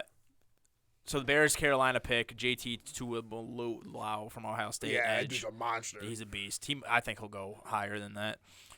Donovan Jackson guard to the Seahawks at 12. I don't see how they Okay. have the Seahawks picking that early. Yeah, stop it. They have the best team in the NFC outside of maybe the 49ers. Yeah, they and literally are probably gonna go like the NFC divisional and lose to Philly or San Fran. yeah. And if Trey Lance sucks or Brock Purdy doesn't come Yeah, back, if San they Fran could don't have a easily beat quarterback, them. then yeah. They have the Packers picking at 13. We're J.C. Latham, tackle from Alabama. There you go. Right back to your 2015. Get back on these linemen, boys. But they don't make sense because we won't have Bakhtiari next year probably. So It's just funny, though. He's You gonna go to said, the you said this Jets the for first sure. time about Rodgers. oh for sure. I guarantee it. Really? Yeah. What? Bakhtiari will be a Jet next year. Oh, yeah. Damn. 100%. They didn't pick up Mekhi Becton's 5th-year option, too. That just They- came oh on my yeah, phone. 100%. The Jets Yeah. are farming off y'all, man. Yeah, because Rodgers gets his way with all these guys. Cobb will be there soon. 14, Chicago Bears. They're not better than us. Tell them I'll bet that. Tell this site we can bet this shit. Them boys suck. Christian Mahogany guard from Boston College. Yeah, we smoked them on that pick though. 15, Raiders. J.J. McCarthy, QB from Michigan. Raiders ain't better than Pittsburgh. That's true. Derek hates this. Broncos picking 16, Kalen King, cornerback, Penn State. 17, Giants, Chop Robinson. I kind of like that name. The names in this draft are Yeah. sick. Edge from Penn State. Penn State are they going to win the title this year? I All know, hear right? is They, got, Penn State they players. did have like a top 5 recruiting class. and they have a good quarterback finally. Who is their quarterback this I don't know. year? I can't remember his name, but he's supposed to go. He goes high in the 2025 version of this. Oh, I'm okay. already looking at. 2018. Pick 18, Minnesota Vikings, Jerzon Newton. Oh shit. Another great name. Defensive tackle, Illinois. These dudes are gonna be 19, nice. Saints, Malik Neighbors, wide receiver, LSU. Yeah. 20, I like Texans LSU receivers, man. via Cleveland. Yeah, no. Cleveland's pick, but the Texans are taking it. Joe Alt, tackle from Notre Dame. Jacksonville Jaguars, 21, cornerback Cooper DeWan from Iowa. Oh, you know what else the Patriots got? I know this is. I don't know what that Thornton kid. Yeah. I forgot about that. The thing, they keep drafting like these super speedy guys. Like, well, no, because they have Juju now, and Who yeah, thinks about the crush? I feel like they're built. I feel like they're building their wide receiver room like for guys to do the roles. Yeah. I'll take Butte 5. Baltimore Ravens 22. Chris Jenkins defensive tackle from Michigan. 23 Miami Dolphins. Michael Penix Jr. Oh, from Washington. 25 Los Angeles Chargers. J.T. Sanders, tight end from Texas. Yeah, he's supposed to be an animal, I guess.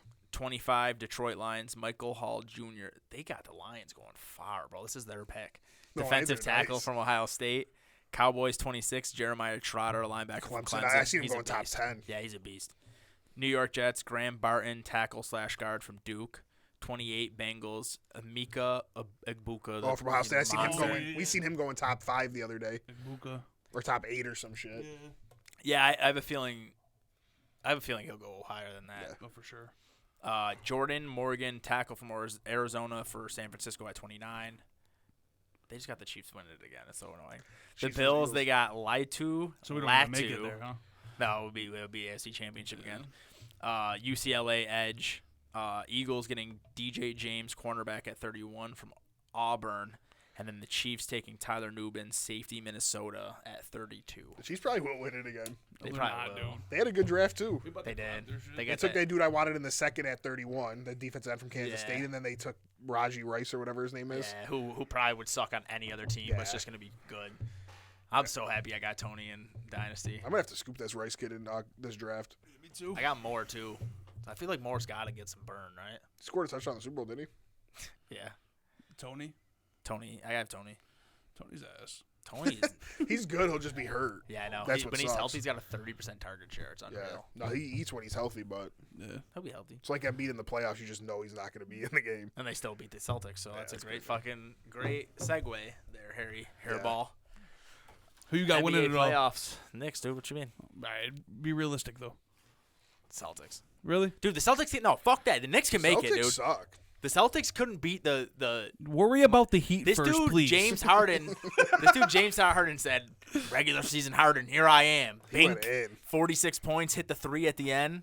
Did you hear what I said though? Shut the fuck up. We're I'm talking, just saying. Listen, you're You guys ruining. lost at home to the Heat. You're talking about the Celtics. You're ruining his fucking segue. He segued about Joel Embiid being hurt, and we're talking about the Yeah, 76ers. but then you said that fuck that. The Knicks can go all They the can. way. Boston sucks, yeah, the Boston just lost But you- without Embiid and you guys lost at home to the Heat with no to Tyler the Heat, Hero. who beat the number 1 seed Bucks. What the fuck you mean? They suck. Playoff Jimmy.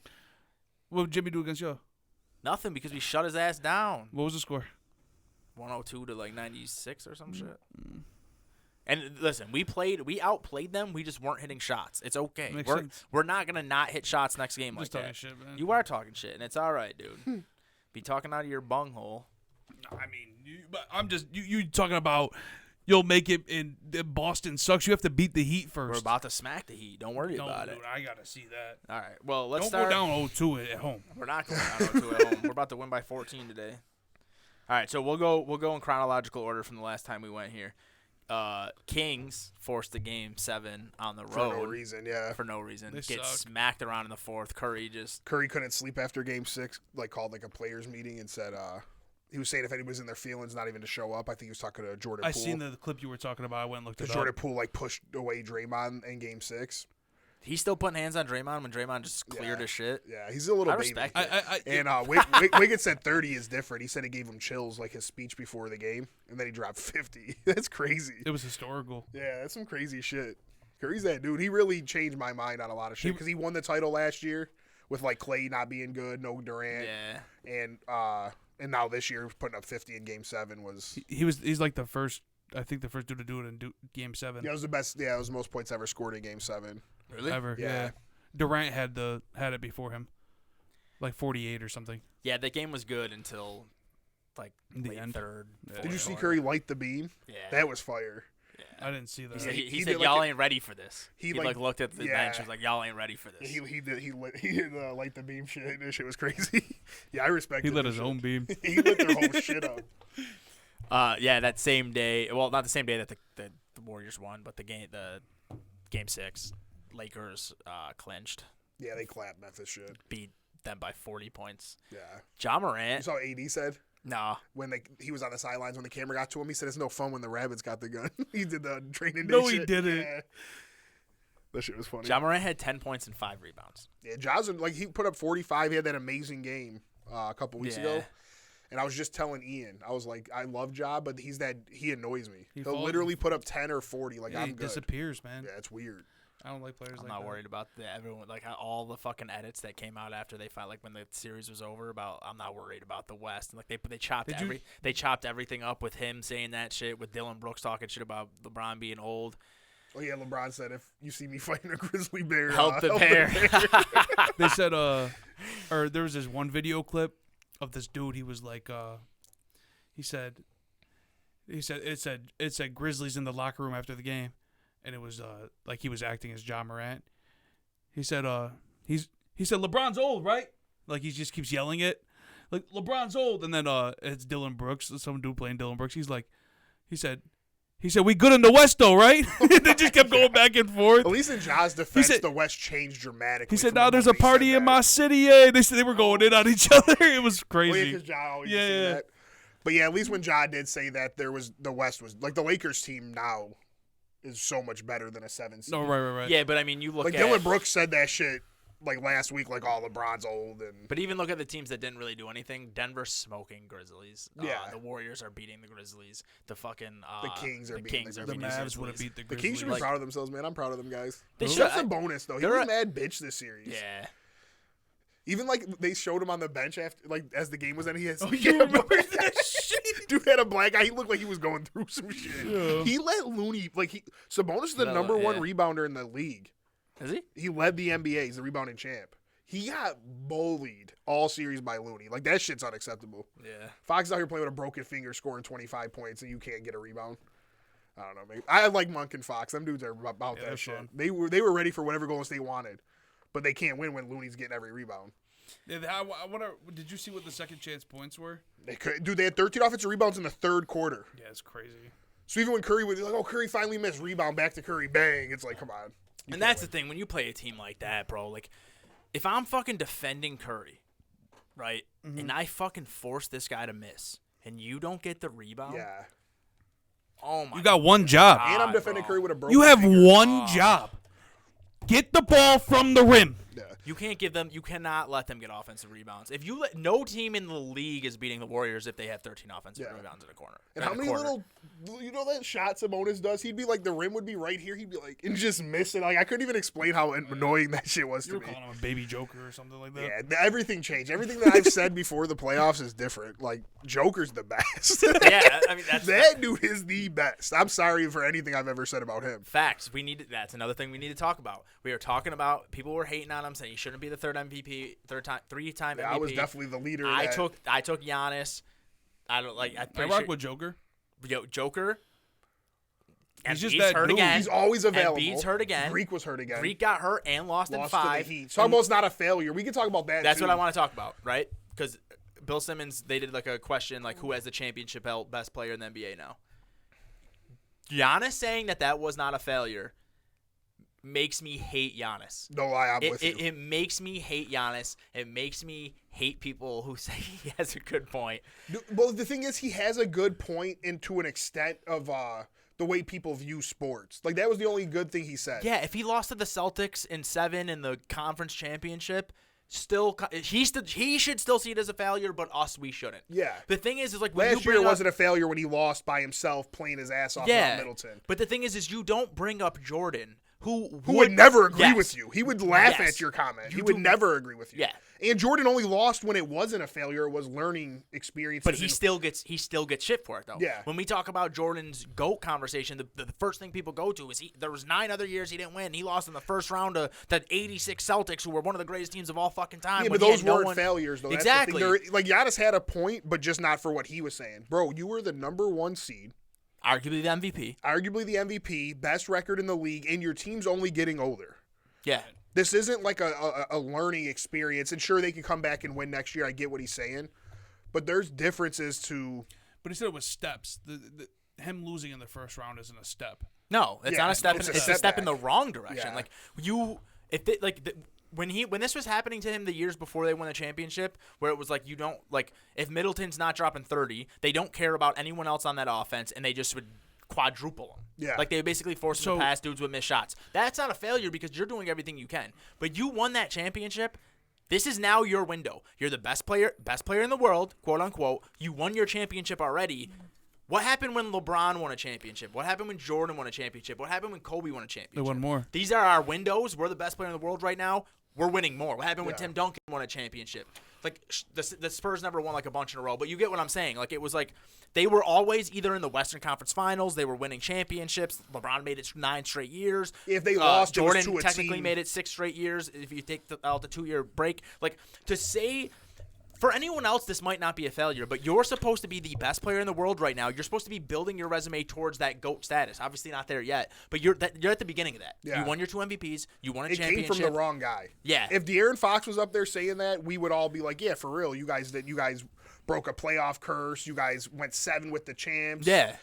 Nobody's mad at the Kings. No. That's not a failure at all. Just like when like the Bills lost to the Chiefs in the AFC championship, I didn't think that was a failure to you guys. Like, you guys were taking steps. Yeah. Now when you guys don't win the Super Bowl, it becomes a failure. Yeah. Like, I'm not saying don't enjoy winning the division. Don't, enjoy it. Enjoy all the success that you have in the regular season, every playoff win. That shit's fun. Because like Steve said on the status, only one team can be happy. That's fair. But don't act like that shit's not a failure. The Bucks are a failure. 100%. You lost to just Jimmy Butler. Just And I love Jimmy Jimmy Butler. He's one of the best playoff performers ever, but you lost to only Jimmy Butler. When, you let Gabe Vincent outplay you if you're talking about like Drew Holiday. Yeah. Obviously Giannis is the face of it, but when you should be the best setup to beat a team like the Heat. They're down to one legit scorer. You have Drew Holiday, who's supposed to be one of the best defenders in the league. Getting cooked. You have and obviously no one can when an elite player is having a good series, there's not a defender in the league who can cover him. I get that. But the fact that you have Drew covering him, and then when he gets past Drew, you have an elite rim protect, 2 of them, Yeah, 2 with elite Lopez, rim yeah. protectors. Don't forget Brooke. Are And you you talking let about the him, Bucks? yeah. So and you let him drop 50 on you, and you let him basically 38, 50. I think he dropped under 30 one time It in was 5 He games. sat out the fourth quarter at 25. Yeah. The only win they got 4 was with times. Giannis out of the lineup. How could he even think this isn't a failure? He missed 13 free throws and blew a 16-point lead in the fourth that quarter. was crazy. I You just have- can't believe that he said that. 4 times this has happened. 4 times.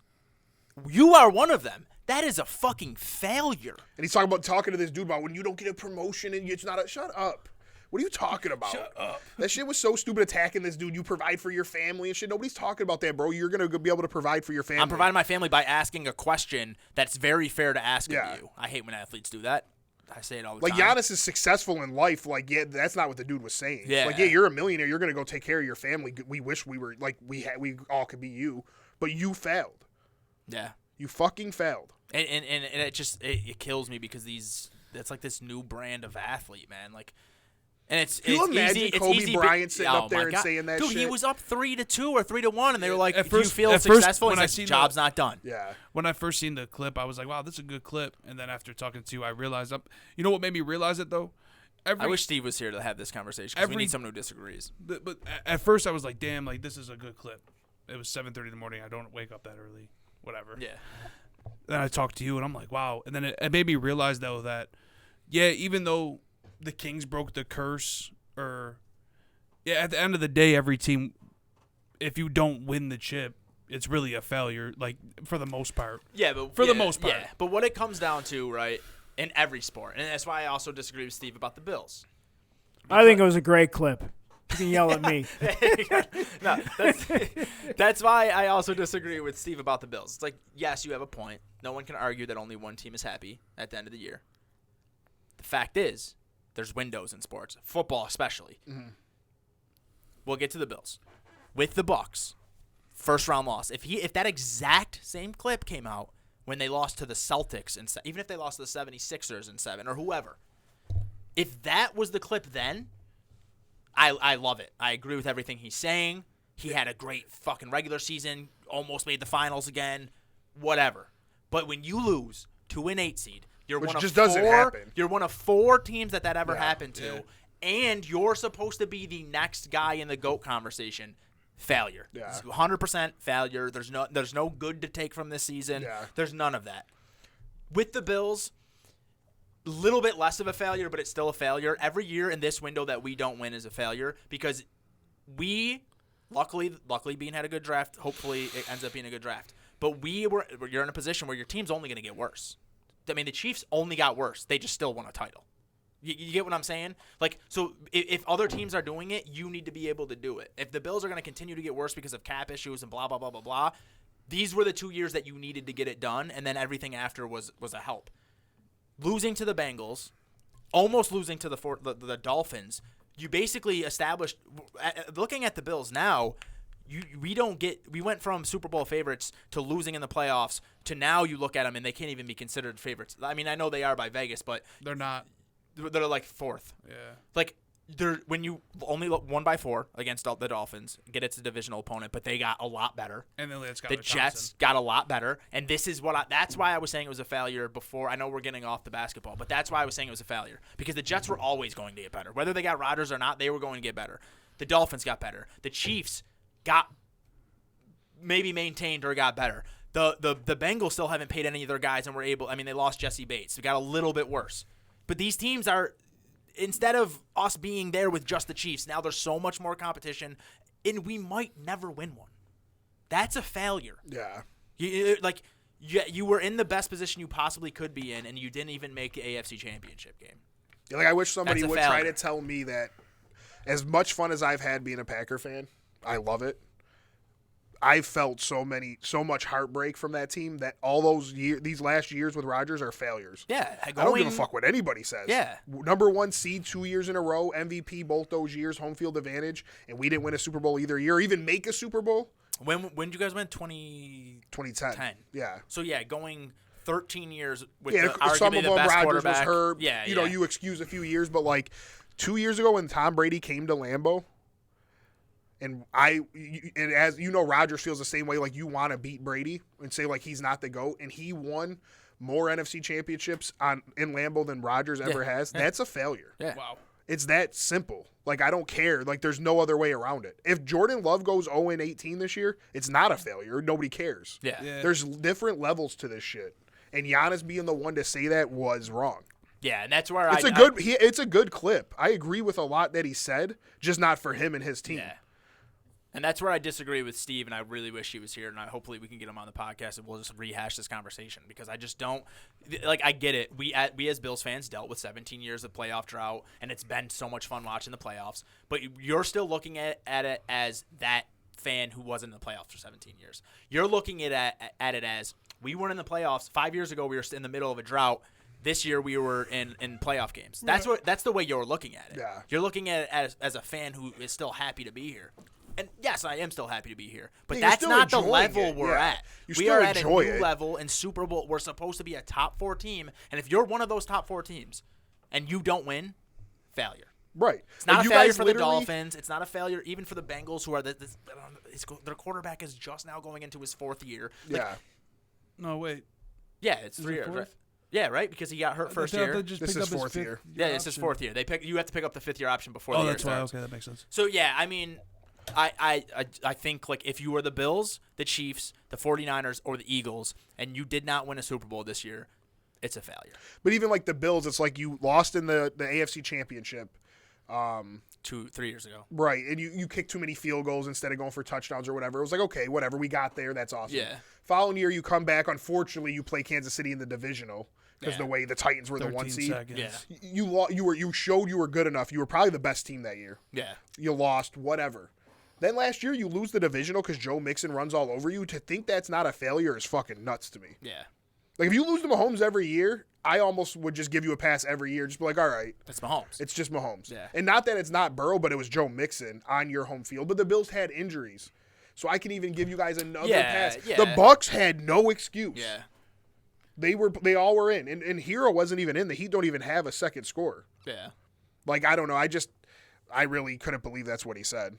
It annoyed me the minute I saw it, and if I watched it, I forgot about that. The game they came back and won, there was no Hero. Yeah, Hero was out since game 1. The only game the Bucs won. Play game 1. The only game the Bucs won, Giannis didn't play. That's crazy. He played every other That's game.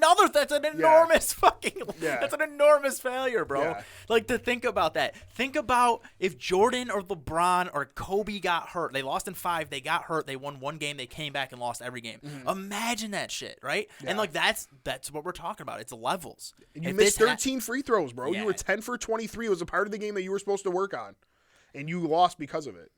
Yeah, just absolutely. Brooke Lopez unreal. is old. Drew Holiday's old. Middleton's old. These guys aren't getting any younger. Like, it was a failure. And to move on, and I think this is finally it. I mean, I guess Jokic still has to win a title, but I think like this was he's stepping above Jokic or Giannis. And I get it, as long as Giannis has a title and Jokic doesn't, he has something Right. over him.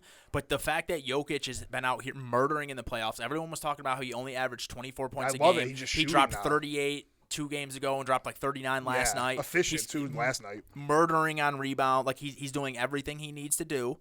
He's passing when it's smart, not passing when it's not smart. Yeah. Like he's just IQ-wise, scoring. He's always in. He knock on wood for him, but he never is missing these games. And he's beating Durant and Booker and, Handily. And yeah, he's murdering. But them. even if Denver lost, it's not a failure to them because this is the first year that they actually had championship expectations because last year All the Murray and those injuries, guys yeah. were injured. I don't know. It would be like, okay, you want a playoff series. You if they got lost in that- the first round, it'd be a failure. Right. Yeah. If you lost to the Timberwolves, it'd be a failure because Yeah. it wouldn't make sense. Yeah. But if they lose to the Suns, like the Suns just reel off 4 in a row from here on out, I'm I'll tell you okay what, with that. I'll tell you what a failure would be if the Suns get swept. Yeah, if the Suns 'cause don't they win a gave up, championship yeah. with Kevin Durant, that trade was a failure. Awful. It was awful. I don't Really care if bad. they lost CP3. Because I don't care. Steve actually had a good point. KD's literally playing like Bridges. That's like Bridges. Well, the And first Bridges game, was didn't he playing drop, like like- KD. The first game he dropped like 30 and 14. The first game he did, but like Nah, if you look at the whole, 29. if you look at the whole No, playoff, 29 was last game, I thought. no, he scored 24 last night. Yeah, trust me. If you look at the Oh, whole, yeah. if you look at the whole way KD plays, he plays kind of like a role player, like Bridges was. Like he shoots a little bit of shots, plays some defense, and Booker just does everything. He's not playing like a guy that you traded 4 first-round picks, Cam Johnson and Mikal Bridges for. Yeah. So it would be a failure. Well, that's always been his thing. Is he wasn't ever like that aggressive, like alpha dog thing. Who, like, KD? Yeah, like Yeah, he he's would let, playing like he would was let when he was Russ, against the Celtics, yeah. man. He would last night. he would like hit 3 shots in a row and then let Russ like bully him out of possession. And then like he obviously went to the Warriors where being a role player who can drop 40. Who gives a fuck, you know? Yeah. Like, so he's had his moments, obviously, like that Bucks series where they only lost because his fucking toe was on Yeah, the line. no, for Like, sure. He had the most points ever in a Game 7. Yeah, Until Curry. Yeah. I mean, like I said, if Giannis uses this loss and comes back next year as the absolute best version of himself, and the Bucks front office goes and makes a huge trade and brings in another great player, and they reel off another couple championships, then you can go look back at his segment and understand it more. Like it meant something. Well- but he was talking about the Bucks didn't win a title from 71 to 21. Was that 50 years of failures? No, it wasn't. What the fuck was it then? Well, no. This is the thing. If you lose in this first round and it lights a fire under you, and you go back and you win it, sure, it wasn't a failure because you used it right. But the way he's speaking makes me not confident that he will do that. Yeah. So, that's my issue. It's like you're supposed to be an alpha dog of the NBA. Like you can't be acceptable of this. Like you would never see Tom Brady do this. Like you would never see any of these guys who have who are consistent champions do this. And like, is your career gonna end where you're a one-time champion, obviously fucking Hall of Famer, but like, or are you going to be the guy who runs off 4 in 10 years or whatever? Like, and that was my thing. Like if he takes it, because like we don't even think about Dirk losing in the first round. They won 68 You put a hole games. in the wall. They won 67, 68 Yeah. games, lost to the Warriors He in put a hole in their locker room wall in the Golden State. and You a think couple he years was up there talking about that shit wasn't a failure? No, but the thing is we don't look at it as big of a failure as it was 'Cause it because he drove came him. back and he won a Yeah. title. But he was always great, but we never looked at him the way we look at Giannis. Right. So one title for him was like he got a title for Dallas. I mean, think about Curry not being able to sleep after Game 6. Yeah. And then think about Giannis, what he said. I don't know. There's just different levels of what I like from a player, of how I would be if I was a star. And I know how competitive I am about anything. Like, I would never be up there saying that. Yeah. I might even be the poor sport that just don't even talk to the media that night. Because I don't want to hear your questions. Because I'm already so upset with myself. Yeah, I don't know. Other playoff, I mean, Denver's up 2-0. The Joker's the best, man. I mean, Embiid's always hurt. Embiid's hurt, always but they hurt. still won. How does this dude stay healthy in the regular season, but he's always hurt in the playoffs? Last year when 3 straight Joker years. got bounced in the playoffs, and Embiid, after he won the MVP and Embiid was playing, Yeah. some analyst, I forgot her name, but she was saying that she was like how she doesn't feel like Joker should have got the MVP. She said, I want to be watching the MVP right now, and look who I'm watching, Embiid, not Joker. That's just Why- a dumb yeah, but point. why- They try making every year. Where are they this year though? That's what I don't understand. Why aren't they saying the same thing this Yeah, year? like for Joker Joker should now. obviously get it now. Well, Sixers yeah. are still in, though, so they can't say Yeah, that. but Embiid's not playing. I know it's Yeah. injury, but you're not watching him play. Right. And But they I won a get it. game without him. For the third Yeah. straight year where he's missing playoffs. Right. That's all I'm saying. Or, like, hurt in the playoffs. Last year he had, like, a face mask on. And All right, well, now it's time to talk about the important team in the NBA playoffs. So let me change this real quick. Oh my God, he had this all set up. No wonder why you were late. Oh man. is this dude going to be back tonight before you put his jersey on? I don't care, man. I don't have a Brunson jersey yet. I thought you didn't even like this dude. Fucking love this dude. Now you love this dude. All right. Earlier, I'm gonna go find the podcast. You were talking about how you guys need to trade him. No, No, I don't. y'all asked without Randall. No, what the fuck you mean? We won. He hardly played last series and we won. What happened yesterday? Or 2 In days 5 ago? games, and you Tell me thought what happened 2 days ago. Whoa, what'd you say was gonna happen in the Cavs series? I thought the Cavs were gonna win. Okay, did that happen? All right. All right. All right. So Harry, let's talk about basketball because this guy over here The Cavs should have beat y'all. Y'all ass. should have beat us. They beat us You're one. right. They game. got- You heard what I said. We Okay? smacked them around. That was one of the most embarrassing series I've ever watched, especially out of a 4-5. And then, listen, I get we lost yesterday, and it doesn't 2 days matter, ago. or 2 days ago. It doesn't matter why we lost. We lost. Miami did their job. They won one of these games, right? That's not good for us. But we missed. We controlled that game for the majority of the game. Middle of the third quarter, could not make a shot, and we still only lost by 7. Like, we should have lost by a lot more. We were missing wide open shots. I'm not even going to say his name because I don't want to talk shit about someone who's not here. But I just saw this dude all over Facebook talking shit about RJ Barrett. Dude dropped 26, 9, and 7. Yeah. What else do you He want missed from him? like 3 shots in the third, and dude's like, I don't know how anyone ever likes RJ Barrett, blah, blah, blah. It's like, bro, he's He does suck, 22, and he led our team in fucking points and assists. He's had a good playoff, too. He's had a If really he good keeps playoff. I like players like that then, because this season he sucks. He didn't suck. He dropped 20 a sucks. game, bro. What are Did you he? talking about? He averaged 20. The fuck are you talking about? I hate RJ Barrett. RJ Barrett's nice. No, RJ Barrett pisses me off too because he will have games where he's 1 of 11. I always Well, you draft. said he's 22. 22 or 23. Yeah, You know, we want from him. yeah, but you know why I don't like him, and I think he's ass is because I always have him in fantasy, always, and he'll have like -3 in a game, and it would just piss me At least off. he's shooting. Oh, That's what Yeah, I see, he had that one, like, game 3 against Cleveland. He fucking was awful. But, like, other than that, just looking at his numbers, like, game 4 wasn't great either, but every other game was really good. So that it is annoying. He will have those days where it's like the thing is when he's having a bad day, he really negatively impacts the team because he's not doing. It's not like where Russ when he shoots 4 of 15, at least he's getting 10 rebounds and 13 assists. Like Barrett's not doing that. Like Barrett's either hitting hard shots and like keeping our offense afloat when Brunson's off the floor, or he's killing us. But anyway, I think for the way that we played. I love the way that we played. I think we played really well. We contained Jimmy Butler, let Gabe Vincent score a little bit more than he should, but when you got to shut down Butler, you got to give it up somewhere else. And we only lost by 7, missing all of those wide open shots. Like that's You not think you going to guys are happen gonna smack again. them tonight? I don't know about smack them. I mean, It's definitely a must-win. it is if we don't win, it might be a sweep, but it's gonna. I think we win. I think we win by at least 10. I think the Knicks win too. yeah, I think so. And too. if we win this game, hopefully Randall's back by game 3, and then I think everything changes. Randall was finally getting his groove going. Going against the Heat comparatively, going against the Cavs for him, going to be like a kid. Not I don't want to say cake. the He's Heat not gonna don't drop got 50, nobody. but That's the it's Heat impressive play good that- team defense because Jimmy's of the way really- they're coached. But they Jimmy's don't really have- impressive because they're next besides Bam, who really what's he get like 15 and 10? Yeah. Other than that, They're though, just really good defensively. That's what it comes down to. But Yeah. they're leading the NBA in points in the playoffs too. yeah, but so. just tell me who their next best player is. Gabe Vincent. Well, It's they Ben, got yeah. they have shooters though, and yeah, Gabe Vincent's been playing good. But I'm just saying. They're well I coached. think- Spoelstra is one of the best coaches. Yeah. Year in and year out, like he's Yeah, the top Heat 3 are always for, decent. for Yeah, coach I of the guess. year and stuff. But Jimmy impresses me by winning games like this. Yeah, He's got to be winning one of as the a best 8 playoff seed. performers of all time. Who do you think's going to win the series? Knicks in 7. I like the Knicks too. What do you like? Tough I just to don't say, think bro. Jimmy can keep this up, and now might not even play because of his ankle. If he doesn't play tonight, we're winning by 20. Like I just think I don't know. The only way that he can win It's a to me toss-up. is Super Saiyan Butler. They don't have another ball. I mean, like Lowry isn't good enough to be their Lowry main. been balling though. Yeah, as in his role, he's great. But But like, think about the you bench. saying that though. Honestly, that's what a lot of fans don't realize they do that. Lowry's been balling. RJ Barrett just That's a fact. plays better than Lowry every game. But But because Lowry's like, a bench player. That's the he's only thing, not and it's though. close. He's He like comes one of off their the bench though. Yeah, but that don't matter. He's like their best player. Like outside of Butler and Bam, it's like he gets paid to be their third best player. He just sucks.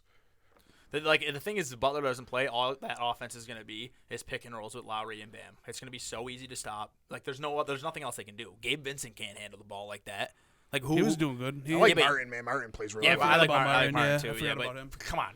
No, You I know know. what I mean? No, Like, yeah. yeah. If Butler don't play, they can't win. Yeah, so I think I'll say, and if he's hindered, like even if he's dropping 25 instead of 35 every night, like they can't win. What did he They drop last need game against that. you? 25. 25. Oh, okay. But the Knicks They just won missed by so many yeah, shots. like No, like just talking everything went well for them, and they But you won just by said he 7 couldn't points. do that. That's the only. I was just making sure that he could do that. That's all I was doing. Anyone could do anything if you're missing the shot. But you said he can't score 25 and then win, and he literally Not just the- did that. Not for So the I'm series. just Not for the series. I'm just saying that it's very possible It's not because gonna he's happen. already done it. Not gonna happen 4 times.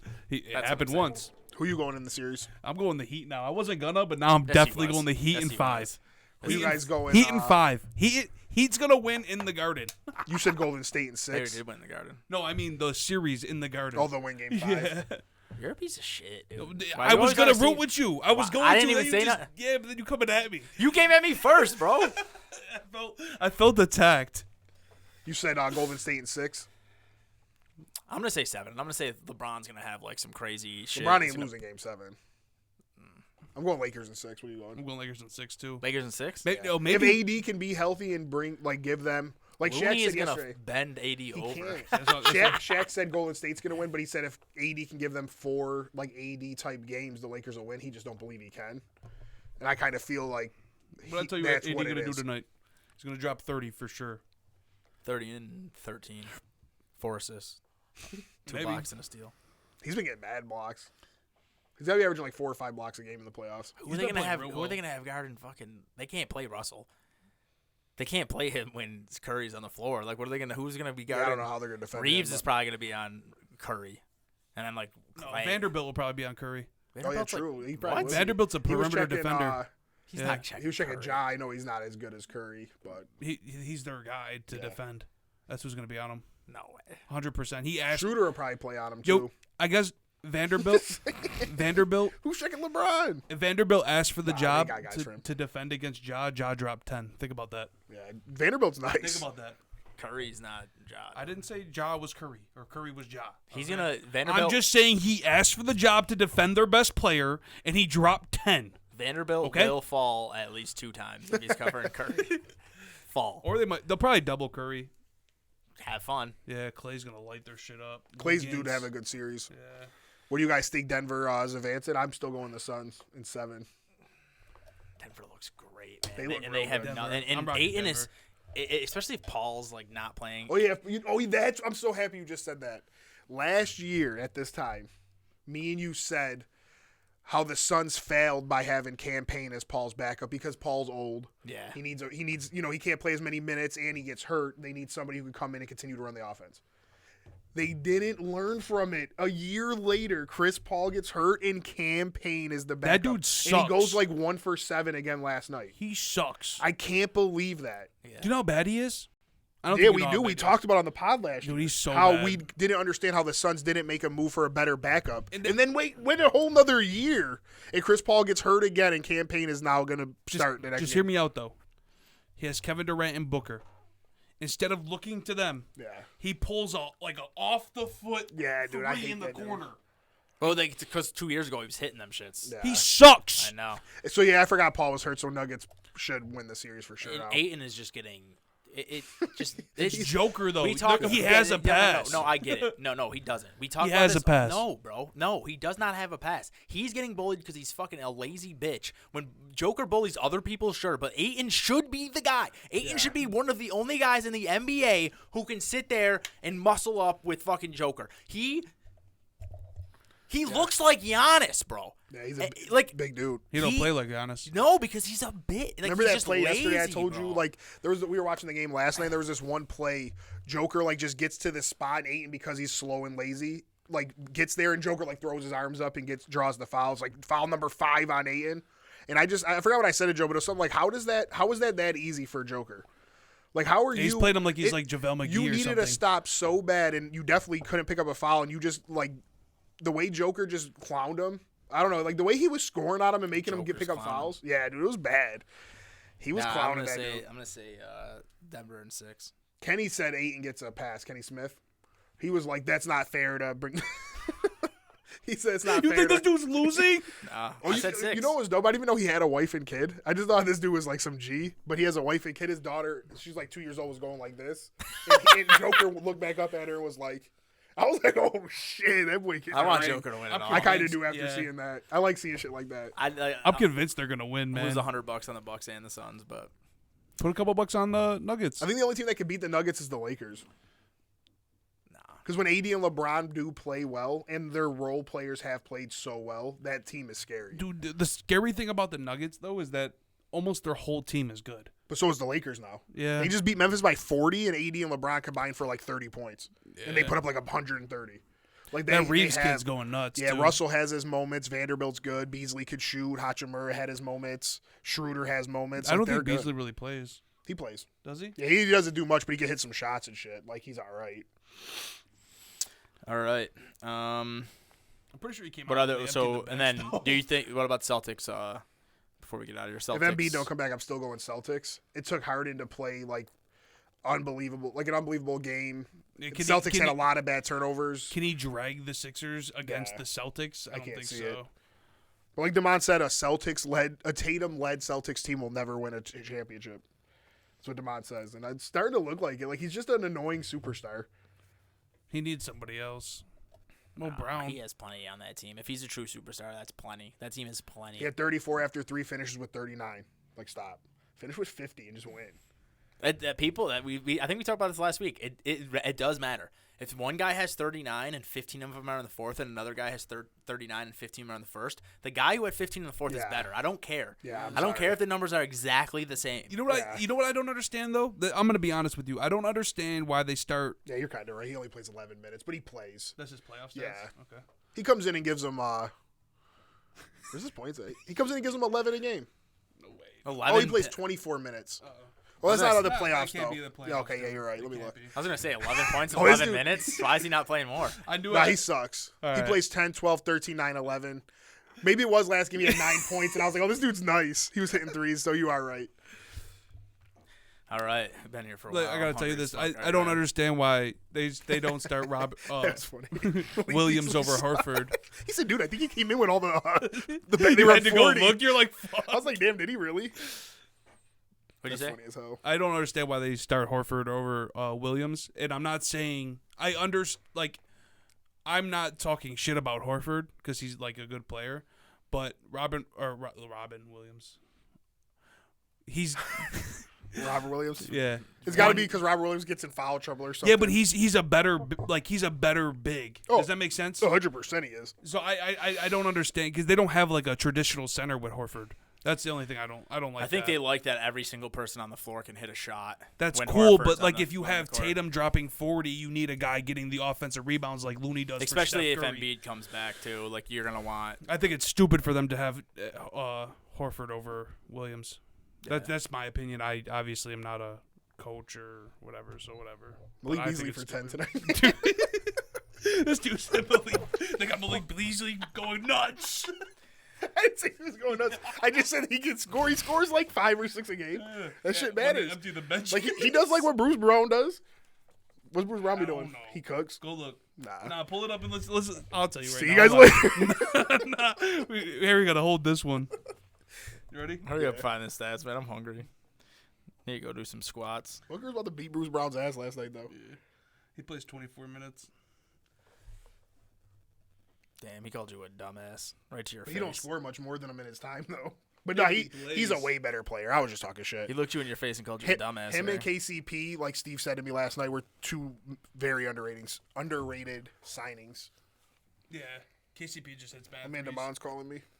Put him on there. Tell him to make a fast Yo, shot. Damon. We're about to get off. We're about to get off air. What do you got to say to the people? I just want everybody to know the Steelers really rock the fucking draft. You heard? And the Tatum won't ever win a title if he leads the team. Will the Celtics ever win a title if Tatum is the leader? Dude, there's a possibility if they get a real fucking center. Oh wow, Joe was just talking about that. If they get a real fucking center, then they'll have a chance with somebody that's legit. Yeah, but shit, I'll call you once we get off here. Bye. We gotta get Damon on here, man. We do. Yeah, I'm down for that. All right, peace. Peace. Oh, my bad. Say bye or whatever. Trying to say bye to the folks, dude. My bad. Go Knicks, man. Go Knicks. Go Nixon. Heat. Nixon. Heat six. Nation. I'm about to kick now. Oh, real this quick shot, though, dude. the Bruins suck. Oh yeah. Yo, did I not try to tell you though? Do you remember that? I was watching that game at Beer Keep. It was fun as I fuck. can't believe that shit. They had the best, most points ever and just got beat by the Panthers. Yeah, I'm not that's gonna say no that's a names. failure. That's a failure. That's the worst And failure they were of all up 3-1, time. right? Yeah. In the series. That's a failure. I wish somebody would have came up and like, you think this is a failure? We had 43 more points than them during the season. And they beat us. And that would have been the Sabre spot, right? That was the spot we were going for. Wow. Yeah. That's crazy. But yeah, dude, They suck. I was watching that game. Obviously, everyone's rooting against Boston because fuck Boston. But I was like went to with a coworker. He left, and I was like, I'm not fucking leaving, dude. It's like 3-2 at the time. That overtime goal, dude, the whole bar went crazy. That I think is the a Sabres failure. won the game, dude. There's just no way you can tell me that's not a failure. And then on the other side, the Leafs won their first series in 87 years. Yeah, I was playing poker in Canada when that happened. The place went nuts. If the It light was they would have won, I would pretty have won $1,500. cool. Joe's like, got some crazy stories. the Lightning looked like they were gonna run away with it, and then just like If they would have after- won, yeah. I would have won $1,500. Oh my god. But No. instead, they lost. I wish we knew more about hockey because the NBA playoffs have sucked so far. And they've been better than last year. That's the sad part. But the hockey, there's 3 game sevens. Yeah. Like 4 The game Kraken just beat sevens, the champs. Like the defending champs and and the the number best one. regular season both went down back-to-back games.